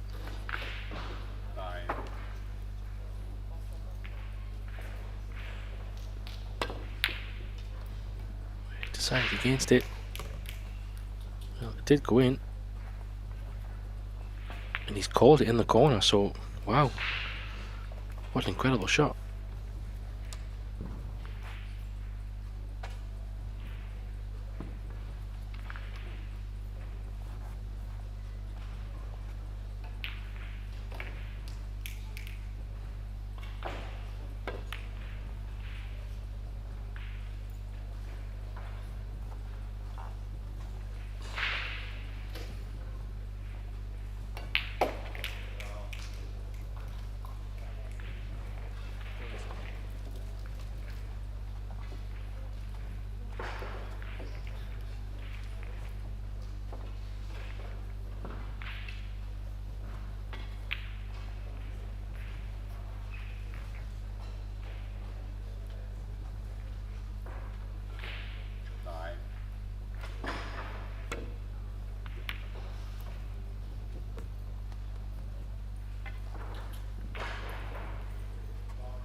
Yeah, jump cue will be needed here.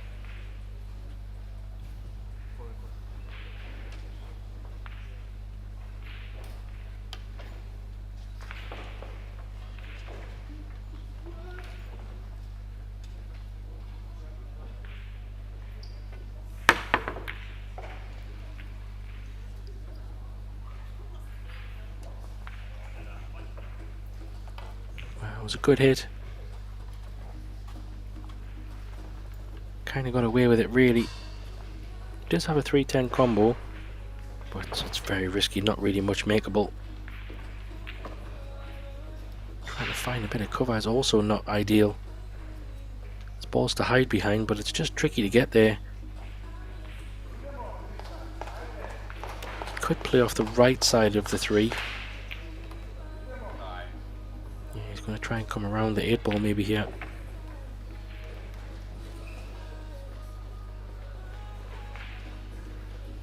Yeah, that's an excellent safety shot from there. Really good.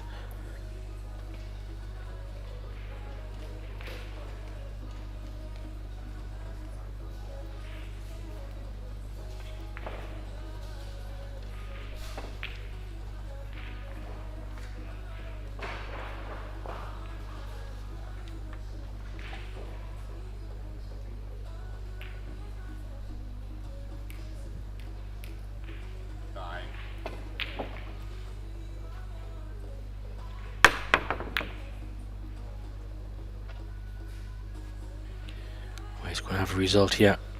How about that for a bit of form? Ooh, nearly got him in a crazy hook. Can't see the 3.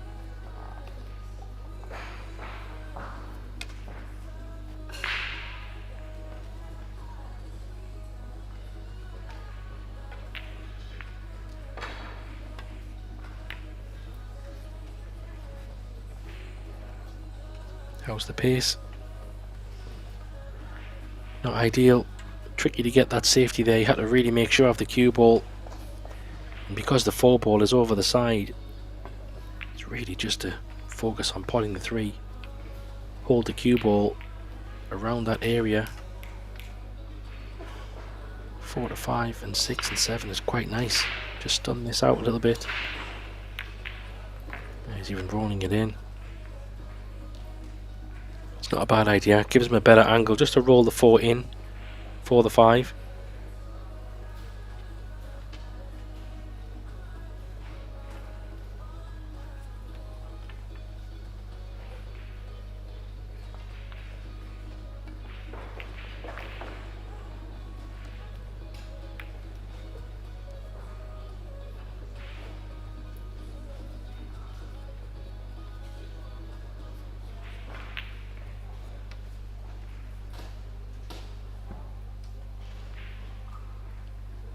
Just draw this off the long rail and back out.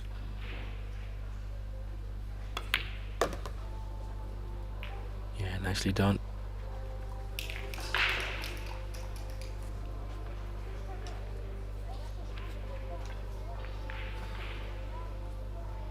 can just drop this in dead weight if he chooses. Yeah, he's going to come across. A bit risky, mind. 8 ball was coming into play. I didn't think he needed to flirt with danger there, just drop it in, play the 7 in the opposite corner. He's a little bit straight on this, so he might have to run this possibly 2 rails unless it goes past the 9 down the bottom left. It's going 2 rails and out. That was the pace. A bit short maybe. Maybe he's okay. No, he's fine. This 9 ball, it's in a little bit of an awkward place, so hard to tell from this angle how close it is to the point.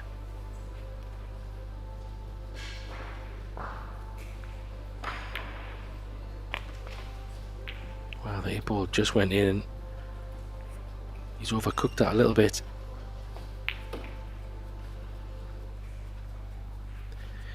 Guess the good thing is here is if he pots the 9, he will be on the 8 on the 10 ball.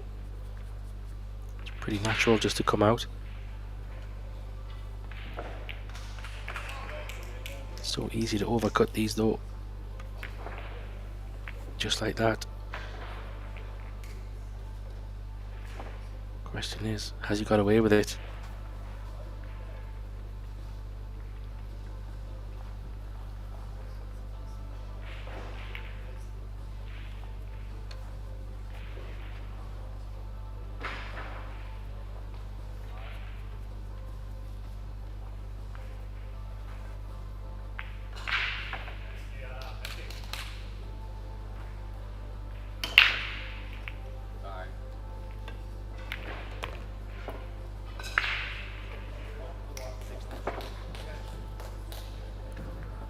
Yeah, he's still not in a good place yet.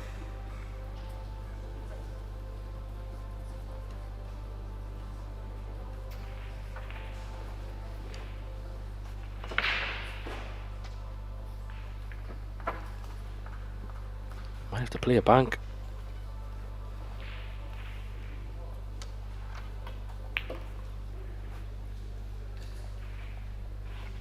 He's calling the corner, so fancies the cut. It's thin. The cue ball will be travelling a little bit.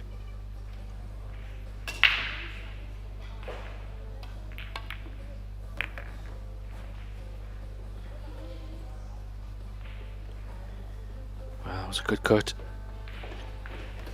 Got a little bit concerned there. He thought the cue ball was going towards the top right. However, it was fine. So he takes the lead 3-2. Both seem to be having plenty of chances.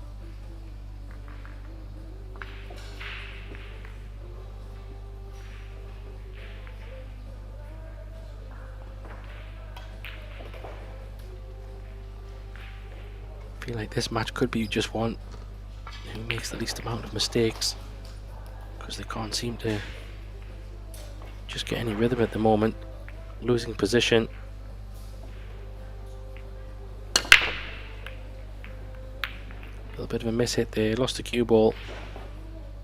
Does make the 9 in the corner, so he Just have the table control, but I think he'd be pushing out. Unless he can actually see the one, but I don't think so.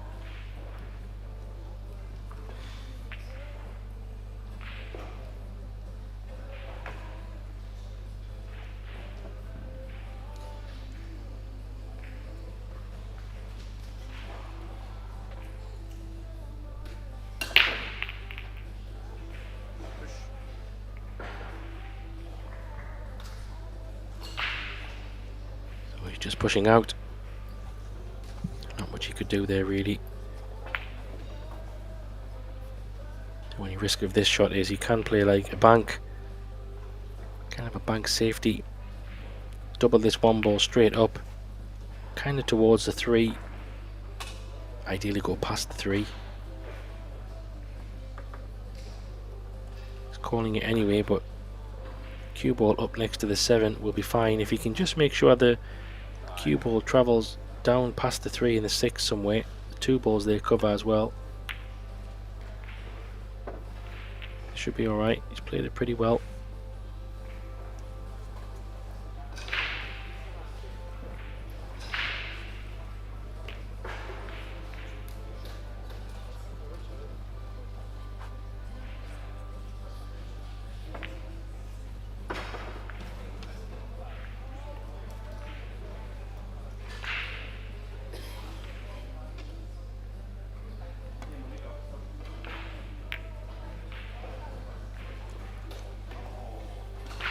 So that push out wasn't ideal because he did leave a bit of a straightforward safety.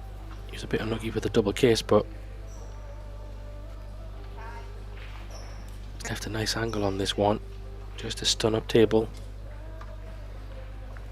2 ball in the top right. 4 ball's a problem.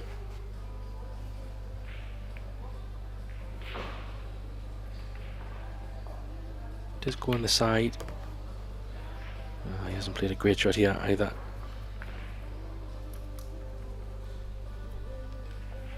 Surprised he tried to play up for the top left. Looked like it was a lot more straightforward to play for the top right.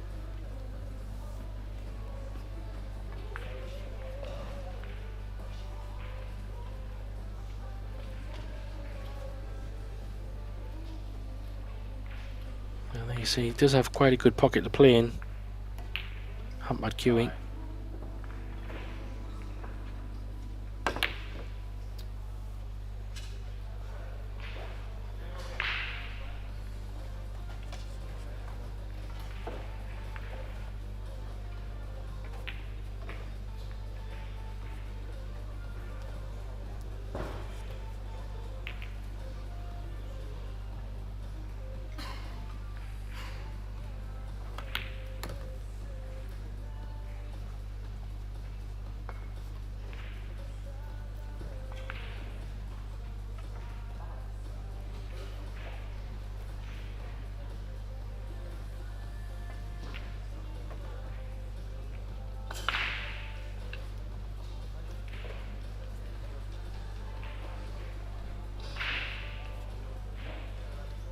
Yeah, he's pretty straight on this 3. He's going to have to put a bit of a stroke on this.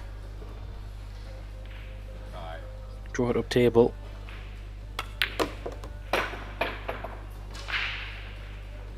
He gets up there, but this is a thin one. I think the bank is on just if he wants to take the bank.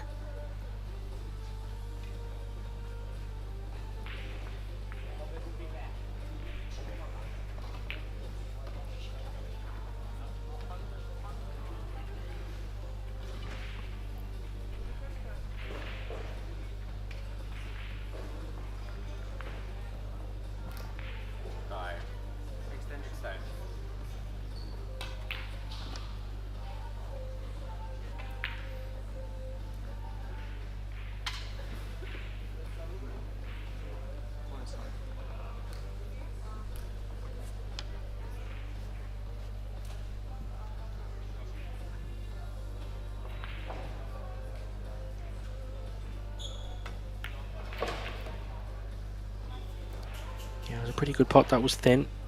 Needs a cue ball to pull up though, which it does. Pretty good shot.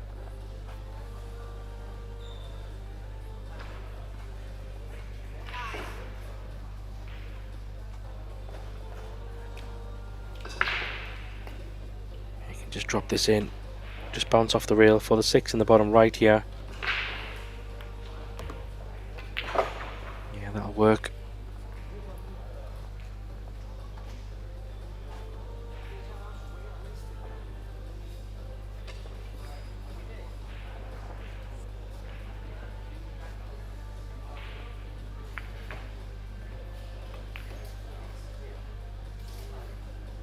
Yeah, just come 2 reels. Just float this up.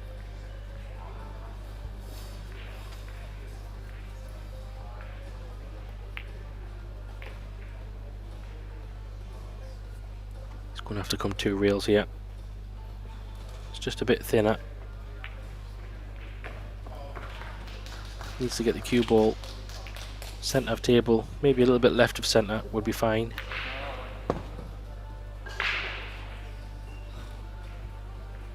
I think he just jumped up there totally.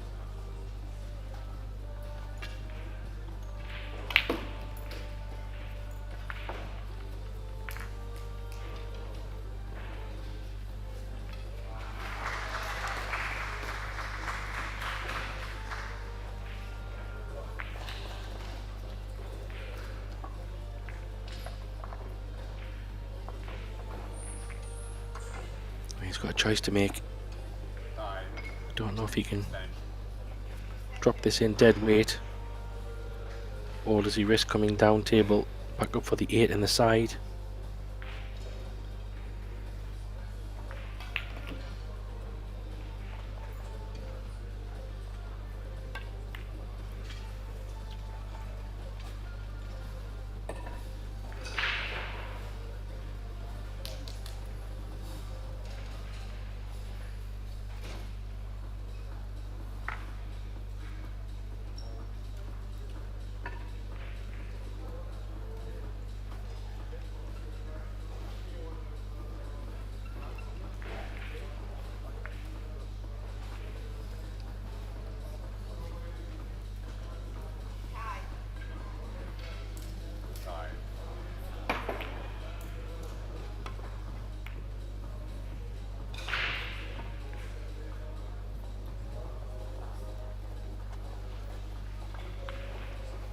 Yeah, luckily he overcut that, so hasn't really left a shot.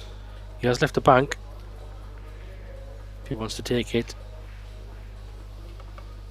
Not much reward if he does take the bank though, unless the 8 ball goes in the bottom left.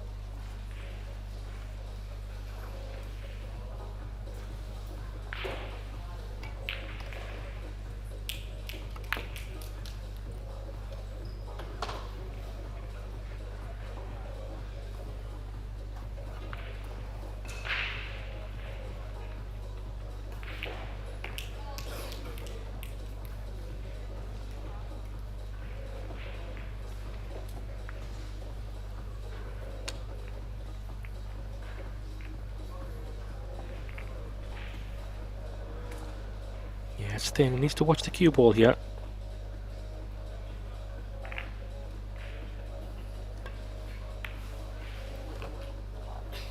Yeah, it was a good pot.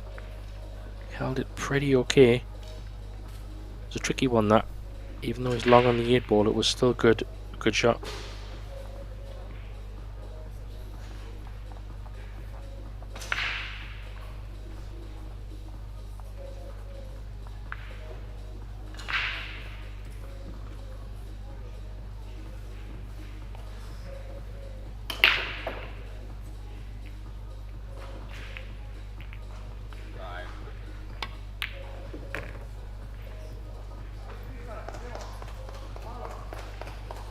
Pretty good 8 ball. Gives him a chance to get it 4-2 lead and a 2 rack advantage for the first time here.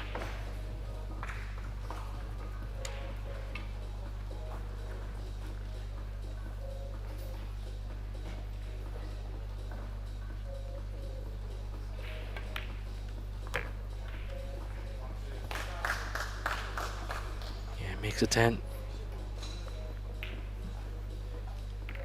So it gets him to 4-2. And he has a break to follow. I'd love to try and make a ball and see if he can run some balls out here. It's a little bit back and forth.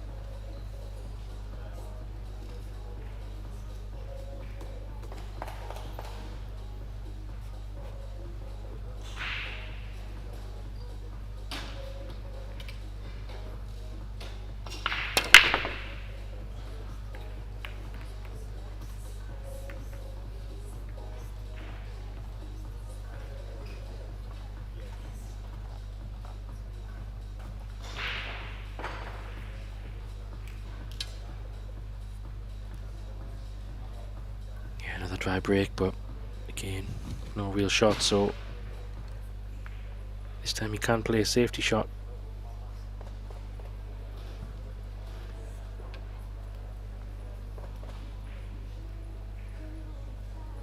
Just try and drift down. He could try to hide behind the 8, just put it down next to this right corner pocket. Yeah, he's caught the 8, but good one ball.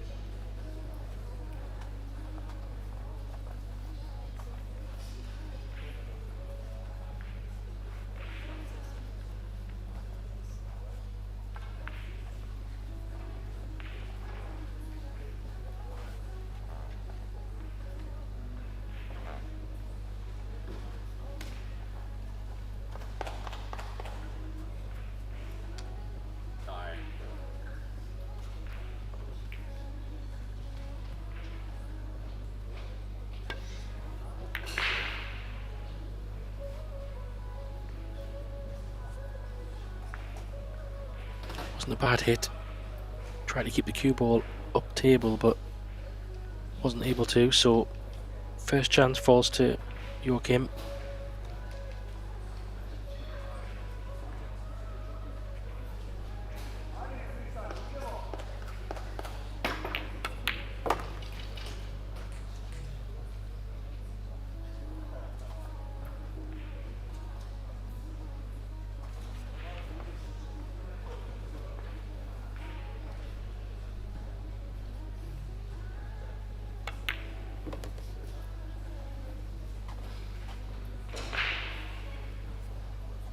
Couple of good shots there.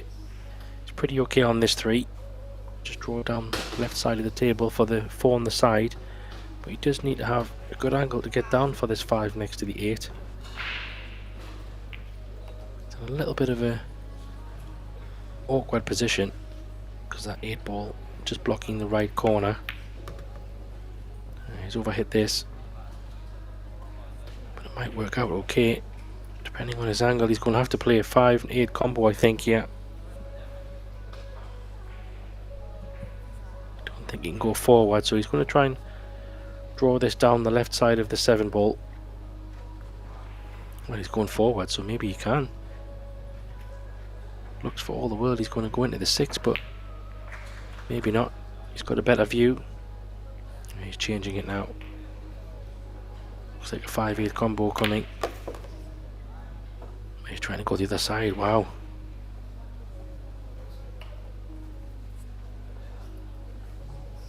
I don't think the angle was there to really leave a favourable 5.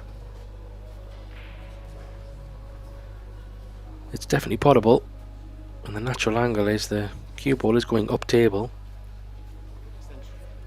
and the 6 ball is up there, so maybe if he just concentrates on the pot, go off the bottom short rail, the top short rail.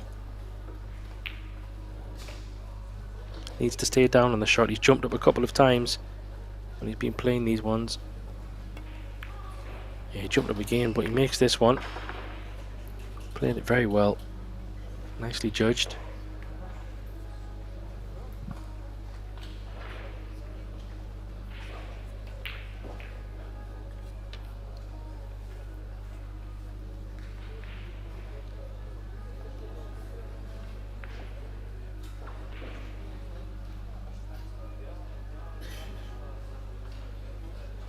So just reaching over the 8 ball, should be fine.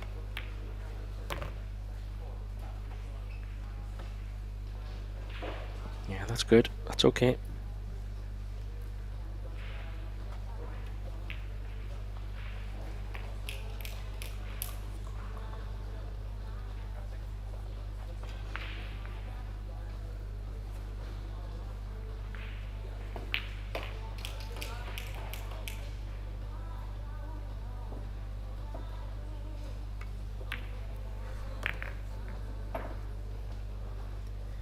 Yeah, this is a key shot coming up. Needs to get the cue ball ideally above the centre line. Doesn't want to be on the rail, so needs to make sure he can get high enough. Yeah, it's okay. He's just got past the line. This looks like a pretty good 2-reel shot here. Just come down the right side of the table. He's screwing it around 3 reels, I think, then. Interesting. That's what he prefers to play. He's judged it well. Yeah, nicely done. Bit close to the reel, but landed perfectly in line with the 10, so he can just punch this in. Oh wow, somebody screamed as he was on that straight 10 ball. I have to say that timing was awful.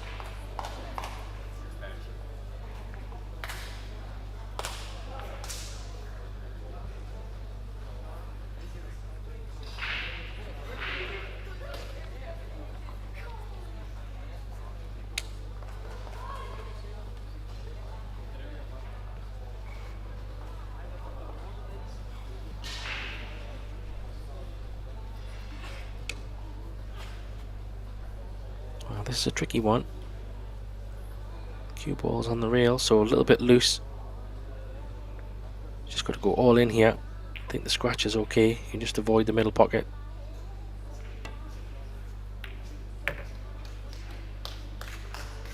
What a great shot there. I have to say, I think he was a little bit... The timing, he was just about to hit the cue ball, and there was some celebration in the crowd. Maybe watching one of the games. I'm sure it wasn't intentional, but timing of that support cheer, a little bit off-putting.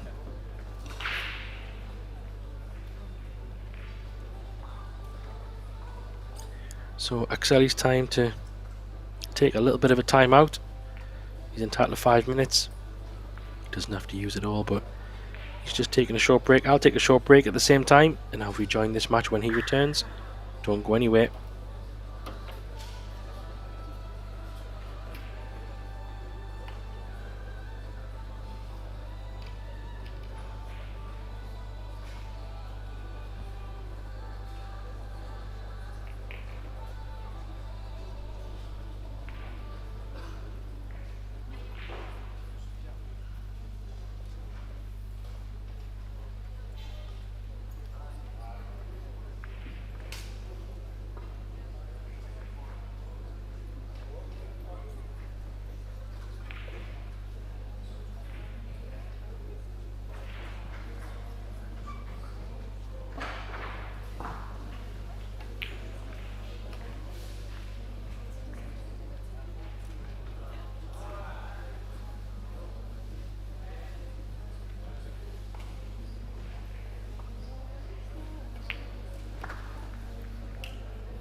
So welcome back.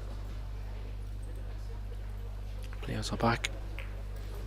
Yokim to break. Makes a ball. Does have a long one ball. Position on the 2 is there, so just concentrate on the 1. Following through for the 2 in possibly the same pocket.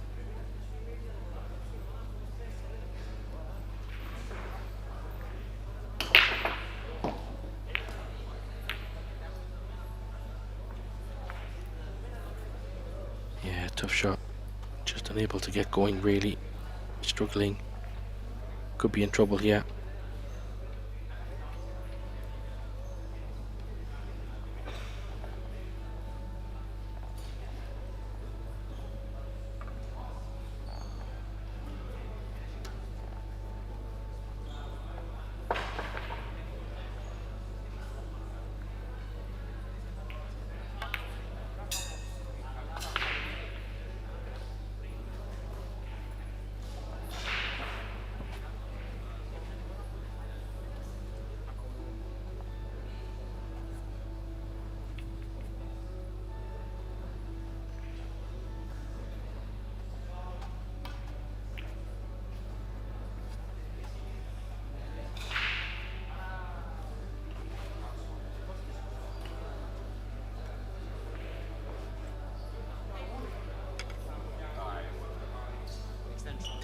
Yeah, should have been really behind the 2 ball there, but didn't get the hook. So you can't see this one. It's very thin if he's taking it on. It's probably worth it, given with the 2 ball up table. Yeah, it's a great shot. Where's the cue ball though? Well, he is on the 2. Just don't know if he can actually hold for this 3. Looks quite thin. It's a great camera angle there. Even if he leaves the cue ball next to the side pocket, he can still cut the 3 in from there. Otherwise he's going all around the world.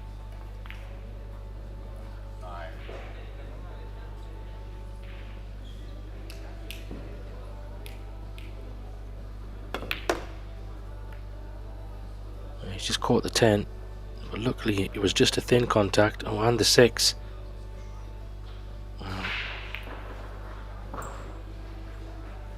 Could have been a heck of a lot worse, but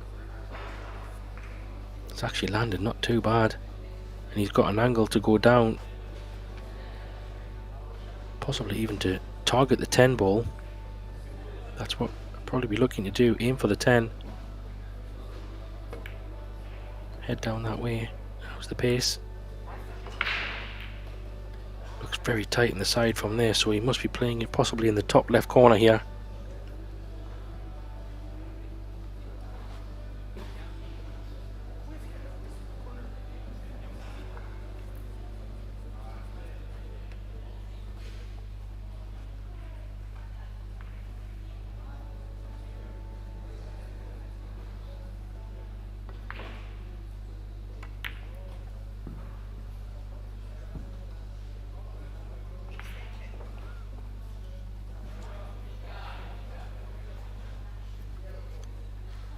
He caught that all wrong. Far too fat. He has left the bank on. He's calling it. Yeah, I think that's the right shot to play. With the 5 ball being off the rail, makes it a little bit more makeable. Just not sure if he might have to put a little bit of pace into this to straighten it up. Let's see. I think he needed a bit more pace. However, he's pushed the 6 ball safe a little bit as well, so not a bad outcome, all things considered.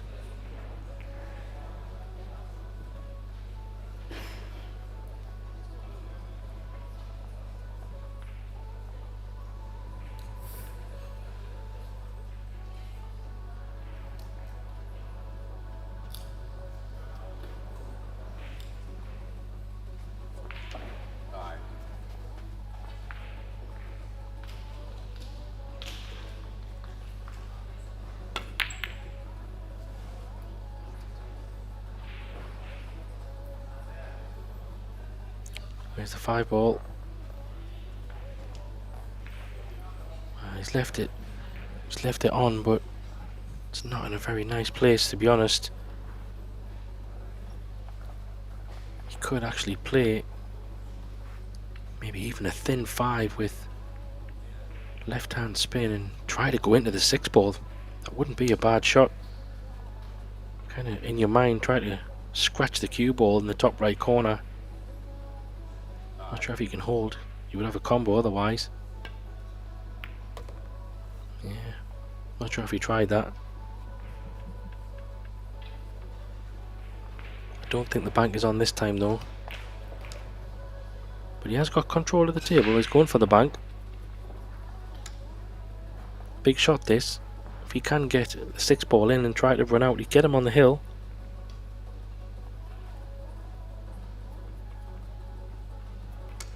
This one definitely needs a little bit of power.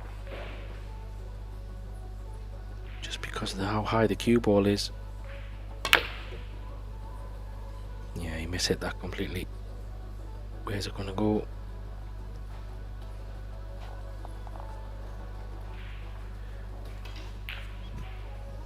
Well, it's definitely potable. He's hampered queuing a little bit. Can he draw this back?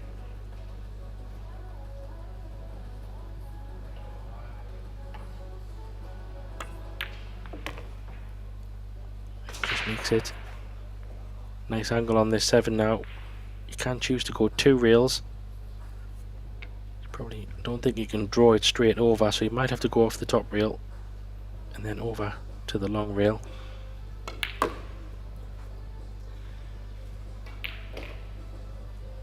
Quite a bit on that. Can he reach this from the left side of the table? He's right-handed, so he might be okay with his extension.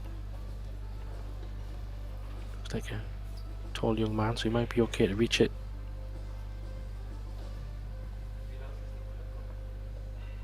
Yeah, he can.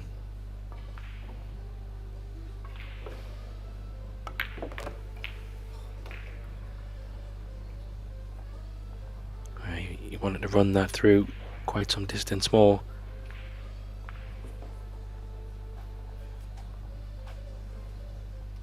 Left this very awkward indeed, because if he wants to try to hold for the 10, he's going to have to play it in the left hand pocket. I don't know if he can draw it. Scratch is definitely on this way.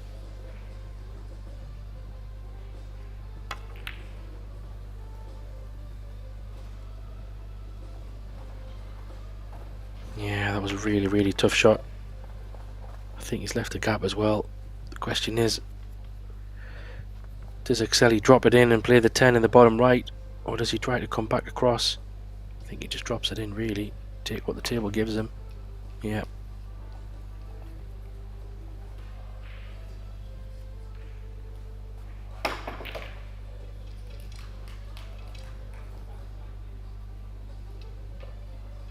So this 10 ball.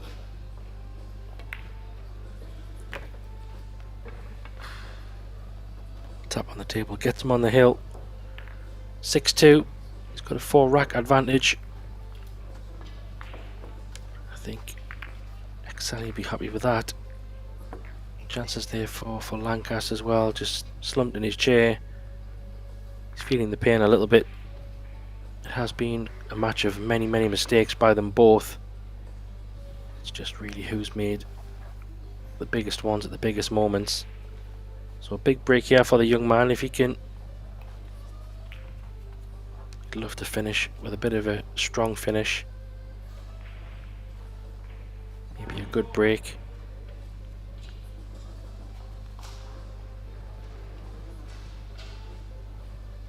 Break and run would be nice.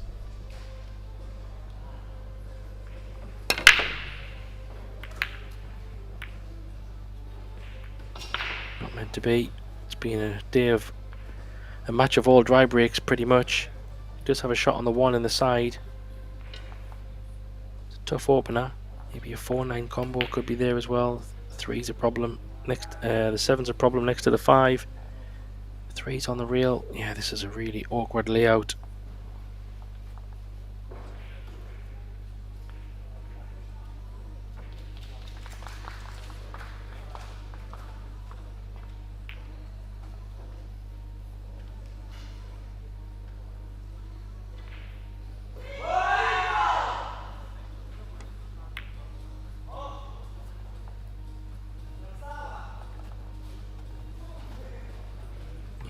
Some more shouting going on there. Must be some big matches or close games going on in some of the other matches.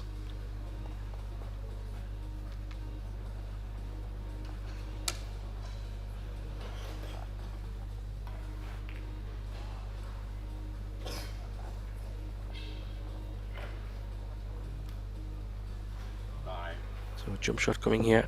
Probably would have called the bottom right. He's misjudged that completely. Didn't get over the balls.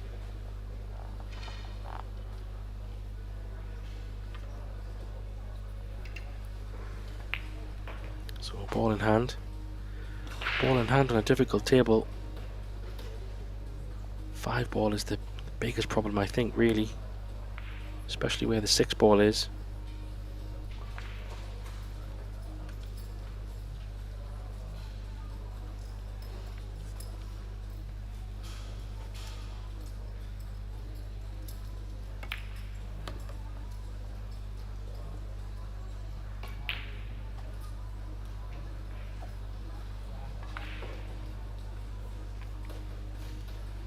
Might just have to roll this in a little bit.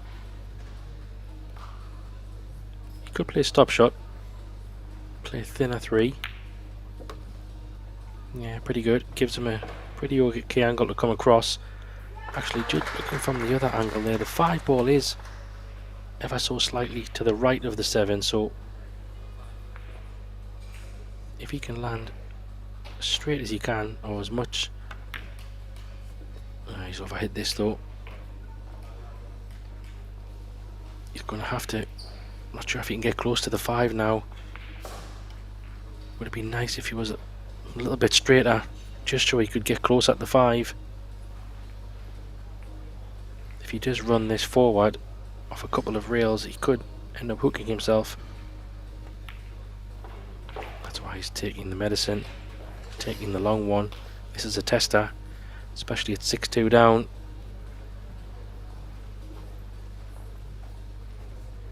I don't think he can play this slow because of where the 6 ball is. If he drops this in kind of soft, he's going to end up on the right rail. Is he going to try to screw into the 7? I'm not sure. He goes 2 rails. He's going to try and drop it in. It's always a danger for me, even with the cue ball there, I say, on the right rail. Probably had to play that with more pace, really.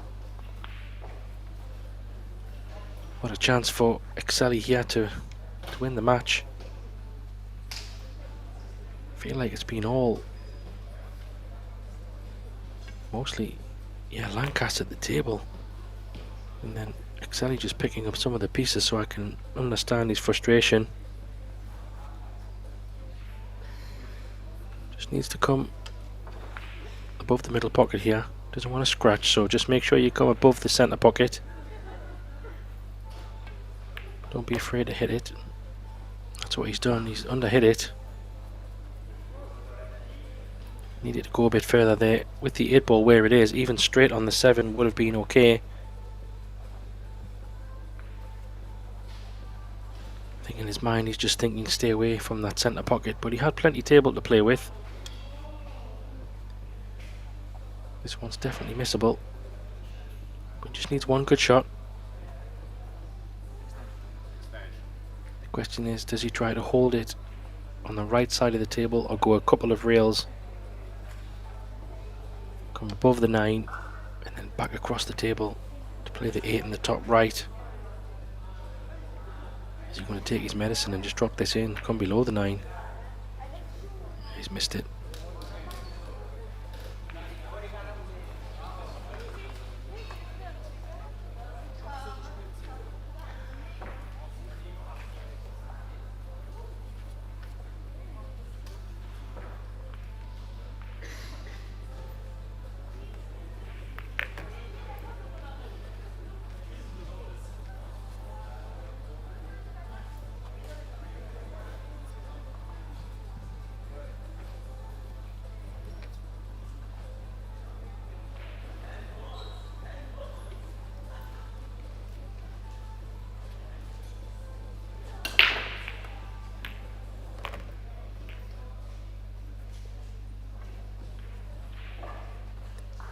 That was first chance for Excelli to win the match. Wasn't able to take it. Yokimas just overran this a little bit. So he's going to have to go probably up table and back down. Just adds a little bit of extra pressure. Doesn't want to be close to the rail, so how's the pace? It's not ideal. This is very missable.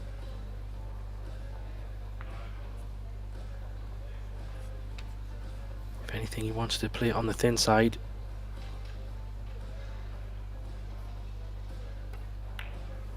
And he makes it. Keeps him in the match at 6-3. Chance there for Excelli, but wasn't able to take it. I think that 6 ball to 7 ball cost him there. He had plenty of space to go above the 7. Left it way too short. But still, uphill battle for Lancashire.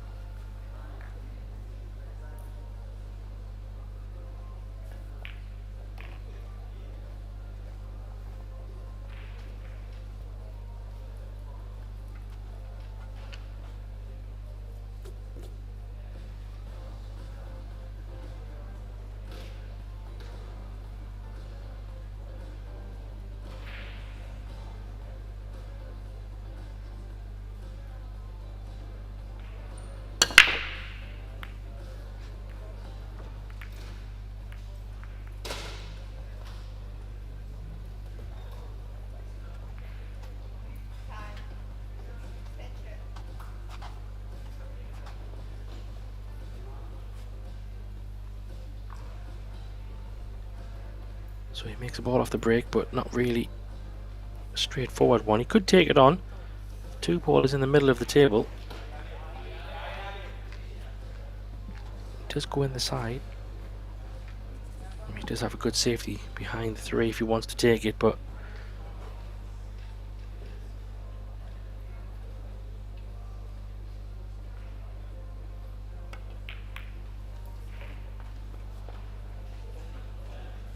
overcut it, but he tried to play it in such a way for cover. He hasn't got it. So it depends how aggressive Excelli wants to be here. He can try and draw him behind the 3 ball.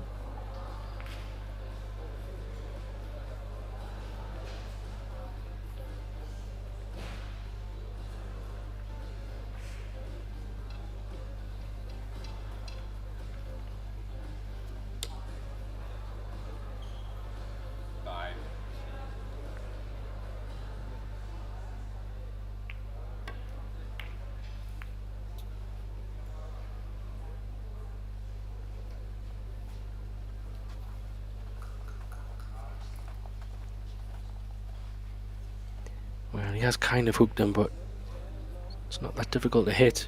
The only danger here could be if he tries to get right behind the 1. Yeah, like that. Is the scratch in the corner on? Does look like it. It's hard to tell how much space there is behind that 1.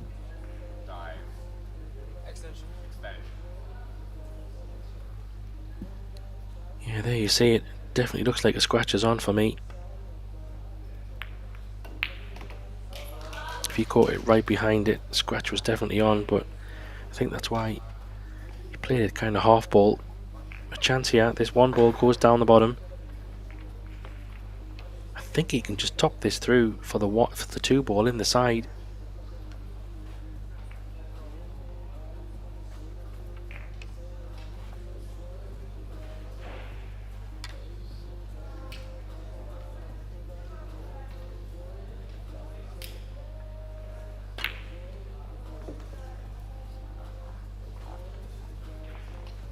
Decided to play with a bit more pace and come across.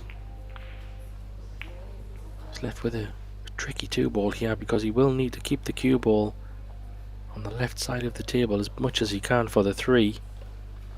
I wonder if he can play just a kind of a drag shot here and just draw below the middle pocket. Just draw below the middle pocket. Play this like a delicate shot just to hold it.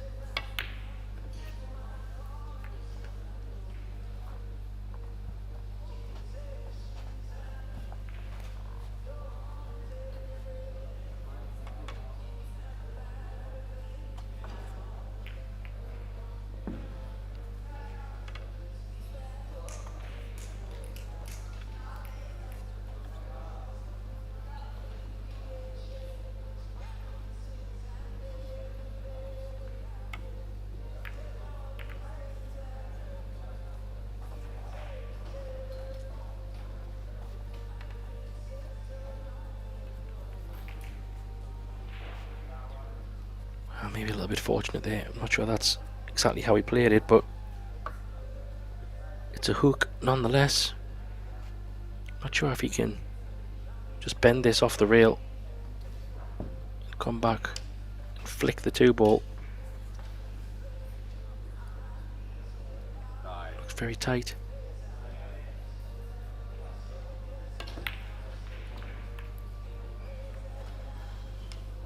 Well, he was able to hit more than just a flick. He could actually get quite close to full ball contact, so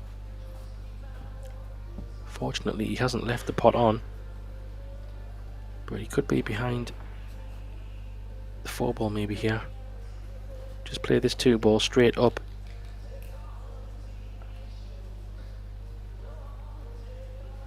Straight up and down. Try and just let the cue ball drift to the left side of the 4. He's caught the 4, but he's got second prize, maybe not.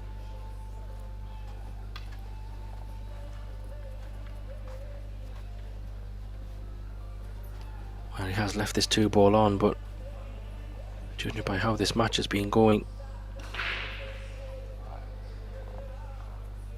there's been quite some balls missed. This is a high tariff shot.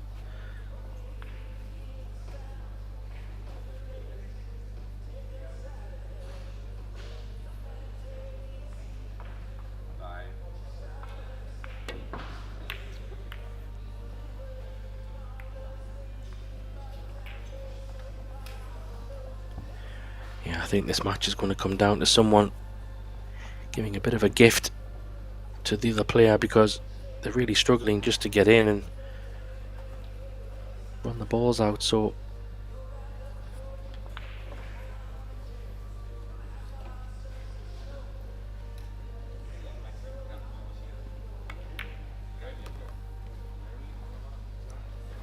he's decided to come inside.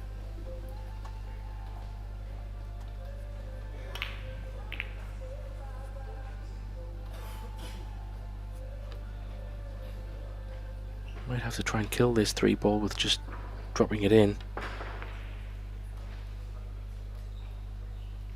Not sure if he can play with a bit of right hand spin just to drop this in.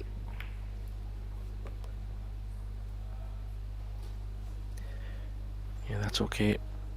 And the 5, 6 and the 8 is all very close together, so you would think from here he should be okay. However, we have seen in the last few racks that seem to find something that caused themselves a little bit of a problem. He's still okay here. He can just draw it back a little bit. Just needs to make sure he gets the bit of the draw on it. He doesn't want to just stun this, so he's going forward. Maybe off one rail. It's going all the way around. Wow.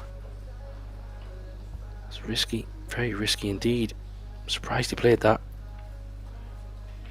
Looked like he could have just pinched the pocket a little bit and kept the cue ball kind of where it was. Is he going to drop this in or go all the way around again? Well, he's going around again. This one looks a bit better paced though. Yeah, it was a good shot. Nicely judged. Seems to be a bit more comfortable letting the cue ball loose rather than dropping things in. So one more good shot here.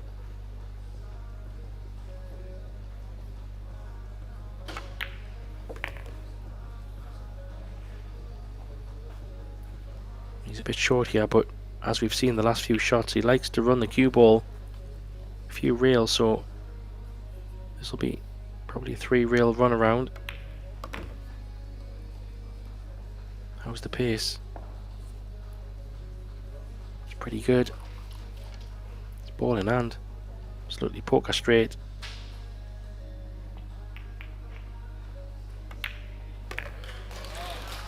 Gets another one back. 6-4. So slowly getting himself back in this match. Still, this break is now a big break for Exceli, because if he loses this one, he's going to be under a lot of pressure.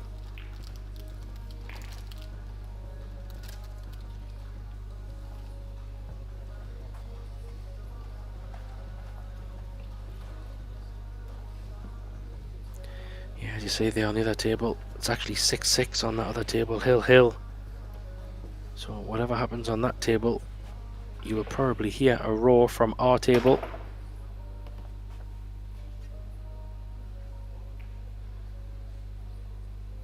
However, let's see.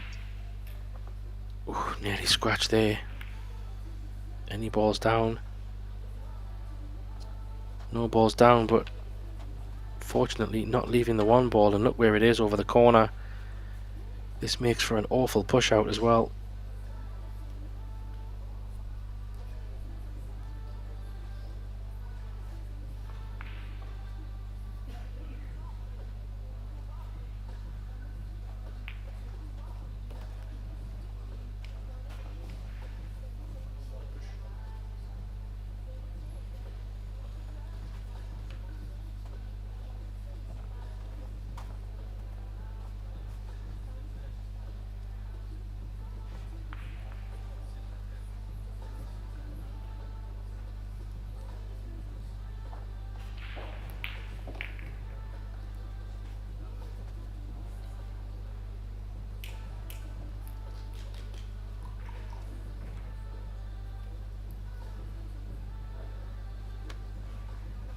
Well, I think he was trying to push out to a jump, but he's pushed out to an open table.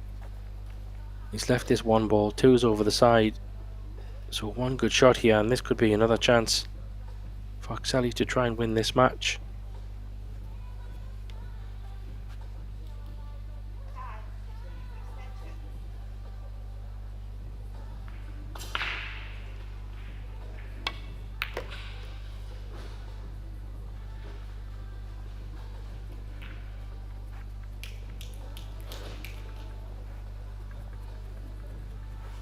It was a pretty good shot. He just got into it a bit too much because there's angle on the 2. He might have to go down below the 8 here and back up. Don't know if he's going to go into the 8. How's the pace? He doesn't want to be on the rail, and he is on the rail. So this means his 4 ball is going to be a little bit more tricky. He could possibly, he could try to pinch the pocket and run the cue ball forward, but the danger of that for me would be the scratch. Might have to just take what the table gives him, play it from there. He's overscrewed it a little bit. Pressure on this now.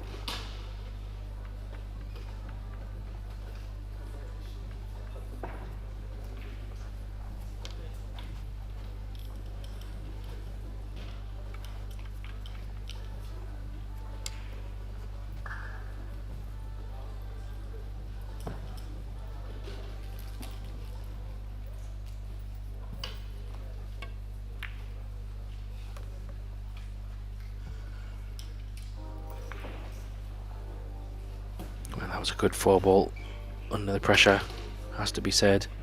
Still needs another shot though.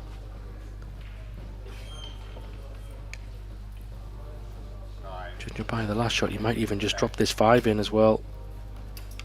Just pot the 5, come back across to the right side of the table for 6 in the same pocket.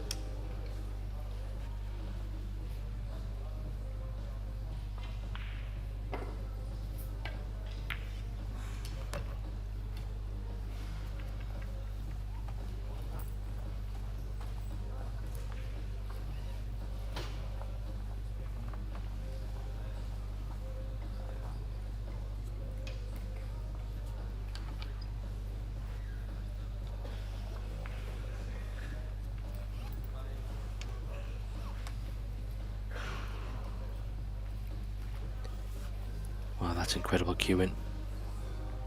I mean, I don't like this at all with that kind of bridge. That is just so big. Yeah, he was always going to be struggling for control there. So this is a big shot here again. This could be the match.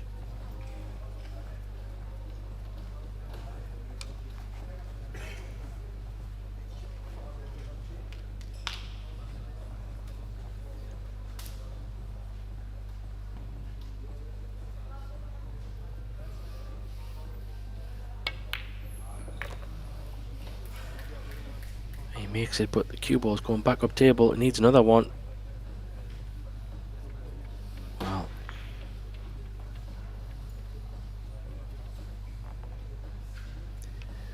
what do you do here? He's just gone all out for game. Is he going to go again? Needs one more big shot here.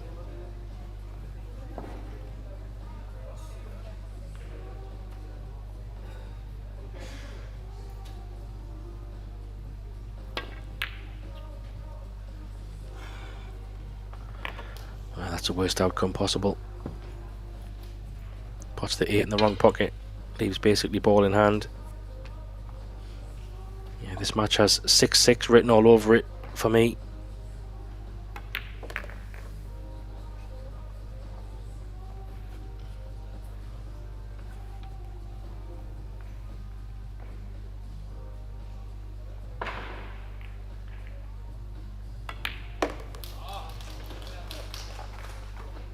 So another lifeline. And I think the way this match is going, the pressure is going to get so much that I think we've got a lot more mistakes coming. Exceli's had a couple of chances to win there. Granted, that wasn't a straightforward one, but he potted a few good balls there. But it has got 6-6 written all over it for me.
So we're trying to get behind the 8 ball there, but didn't get there. But the 1 ball's good. And this is a tricky kick shot because he's going to have to come right side unless he tries to bend it. Yeah, he's going to have to go that way if he can't judge it and get behind the 1. Yeah, he's calling the corner just in case, but that's only if he really hits it. Crazy thin. He's trying to go off 2 rails. Catch that 1 ball. He's going to try and hit the diamond, basically the middle diamond on the bottom short rail would be a great target. Catch that 1 behind. Well, he did catch it thin. He's going to get a result here.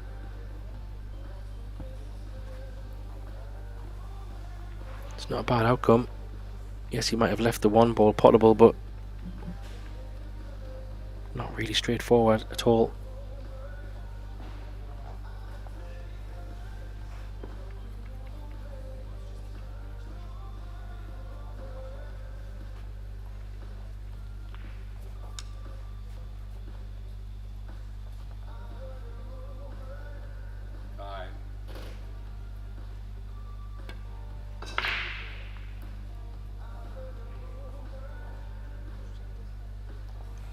That was a really good effort, actually. Kind of held the cue ball as well, not too bad. If it did go, he had a good shot on the 2. This is not an easy kick. I don't even know if he can jump over the 9.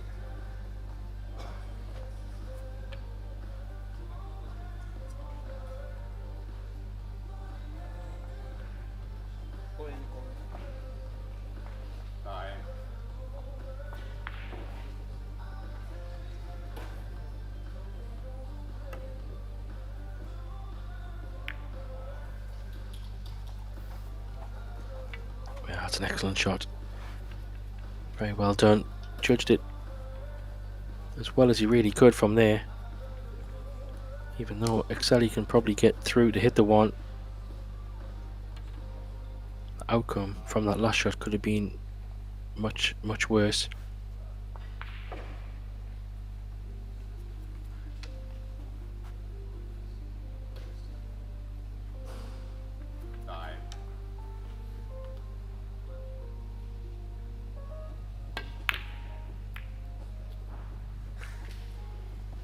So the 10 ball goes, but comes back out. The key thing there is loss of turn, so either way, Langas comes to the table.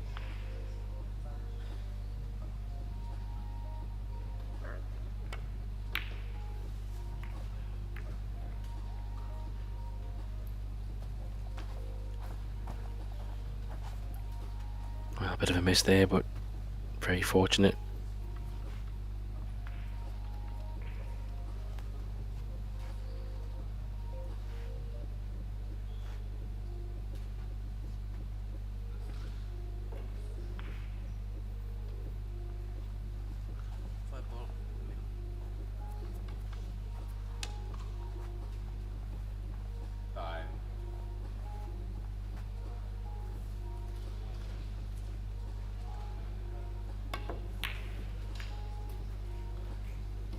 Pretty good hit.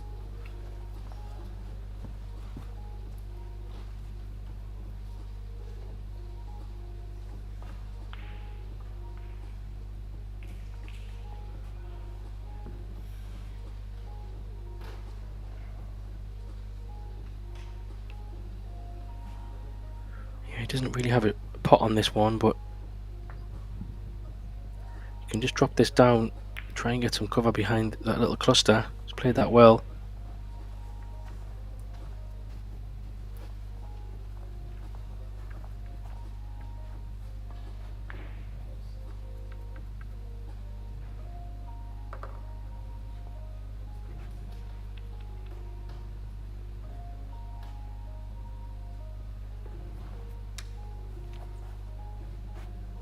Yeah, so the key thing here is not just to hit it, but try and get some safe, some kind.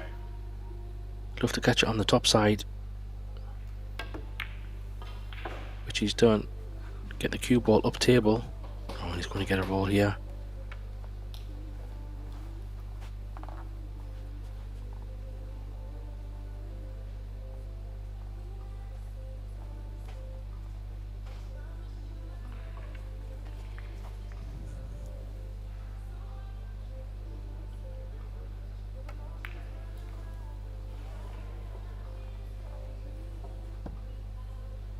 Yeah, so he got an edge, but again he's left a bit of a shot here. Not ideal to get on the 2, but it is potable.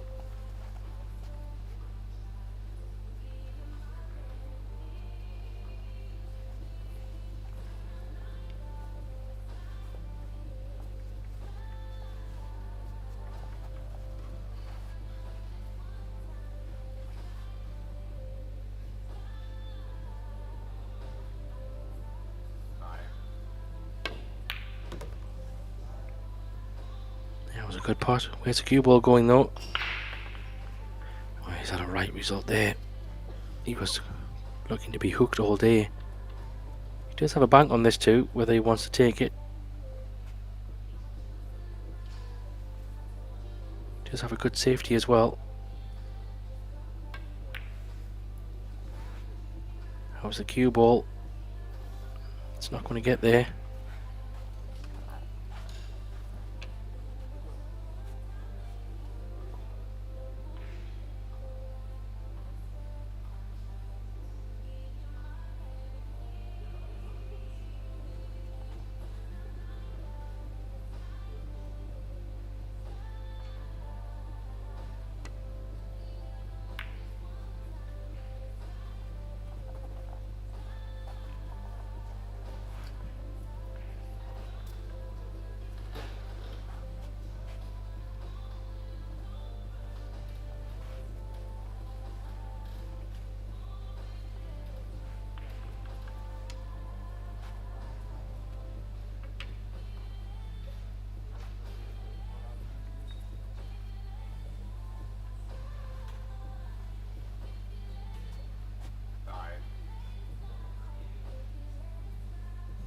Yeah, so maybe he can't get the edge. He's going up.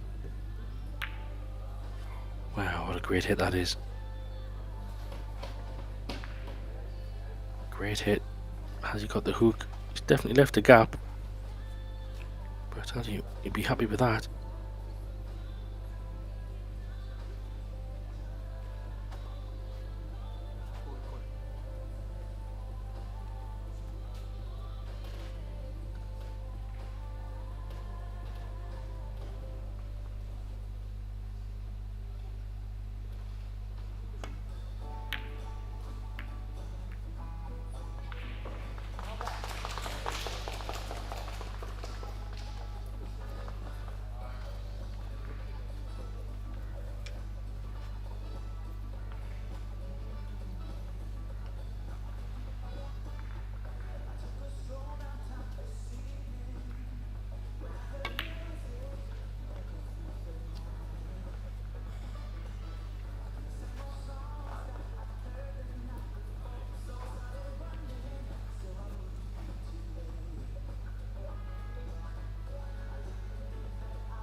Yeah, that looked short when he sent the cue ball on its way. So first real chance. Falls to Exceli here. Not the best angle on the 2 to get to the 3. Don't know if he can just drop this in. He might have to play it with a bit of pace. Come back across the table.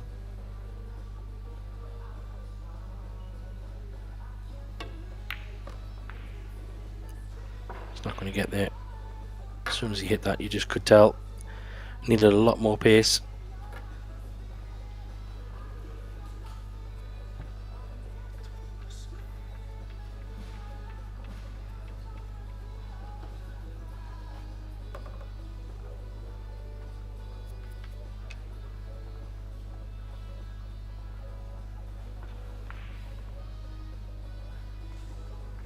He's called the corner, but just in case that is, just making contact will do, which he does, but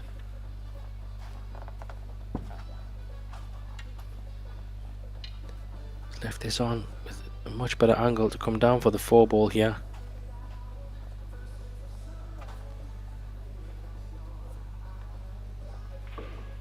It's more of a natural, maybe just a little bit of right hand spin.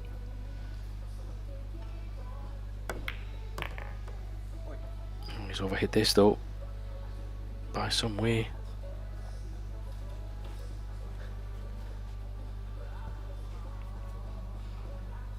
Well, how about that for a roll?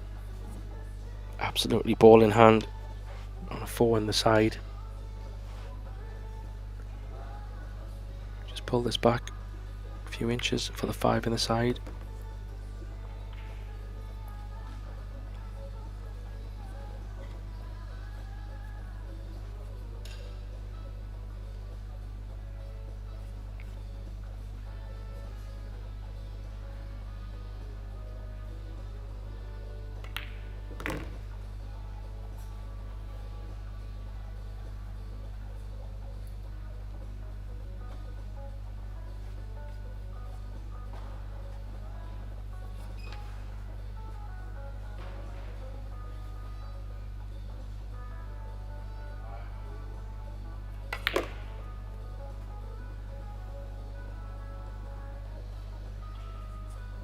He's played that perfect.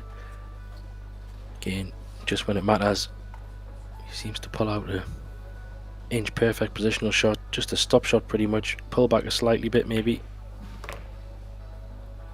Well, he's just pulled it back a little bit too far, unless he's playing the 9 in the side. Surprised he would have wanted to do that. I thought playing a stop shot might have given better options to go on the 9. So we'll have to run this a couple of reels now. How's the pace? It's pretty good.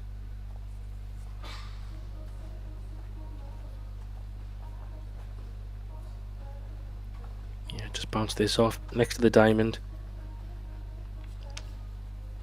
above the side pocket for the 10 ball in the bottom right.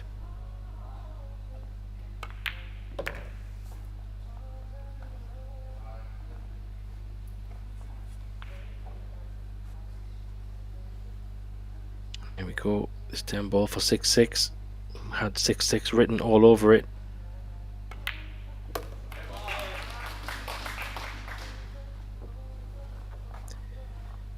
So Exali's had chances, just hasn't taken them. And now one final rack, one final shootout to get into the last 32.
I guess it felt like just destiny for Exali there.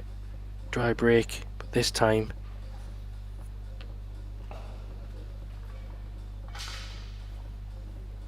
he has left a one shot on.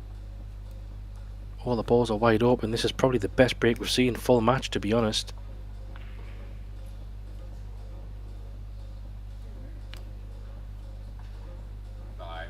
Extension.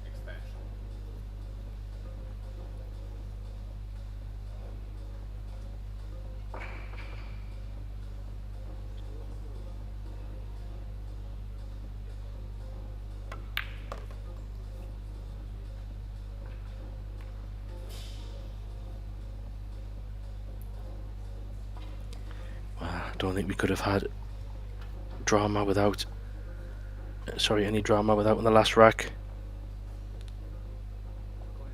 Still plenty to go.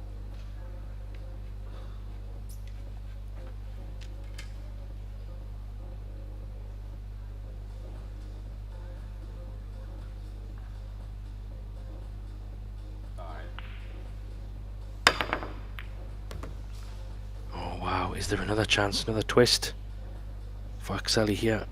Incredible. After all the battling back for Lancaster here. Get 6-6.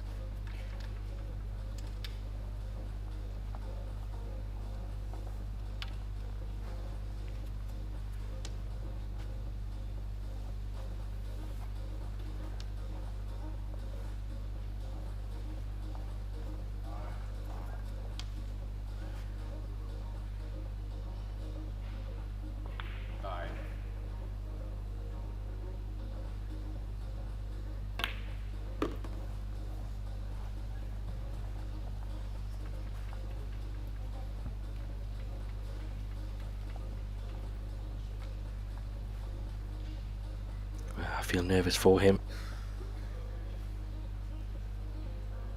It's kind of would be fitting if he can get over the line. He was on 6 first, so a big puff of the cheeks. Feeling it big time. If he doesn't take them this time, I think it'll hurt somewhat. But Lancaster has also had a chance there in this final rack, just wasn't able to take it. He's pretty good on this 7. It's all going to be about the 8 ball really. How good does he get on this 9 to get to the 10? That's going to be the key shot.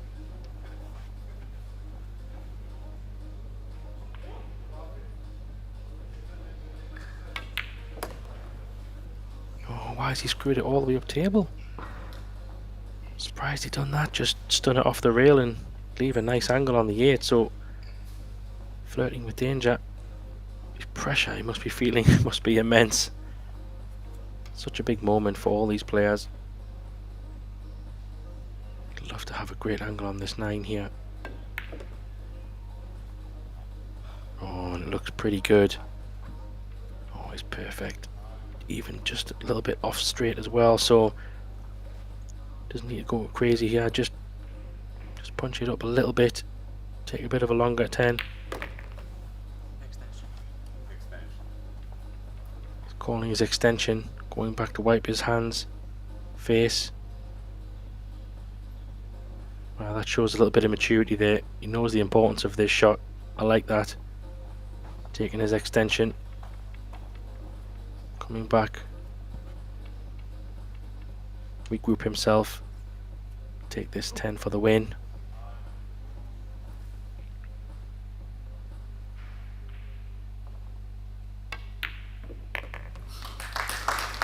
Wow. The 10 ball just goes in, but it goes in. Excelli gets over the line somehow, 7-6, but what a fight back from Lancaster there from Norway, just not meant to be. So Alexei moves on to the last 32. This is the final match of today. We'll be back tomorrow morning at 9 AM for the start of the next matches. Thanks for joining us. My name is Graham Hickman, and I'll be back tomorrow. Enjoy your evening. Bye for now.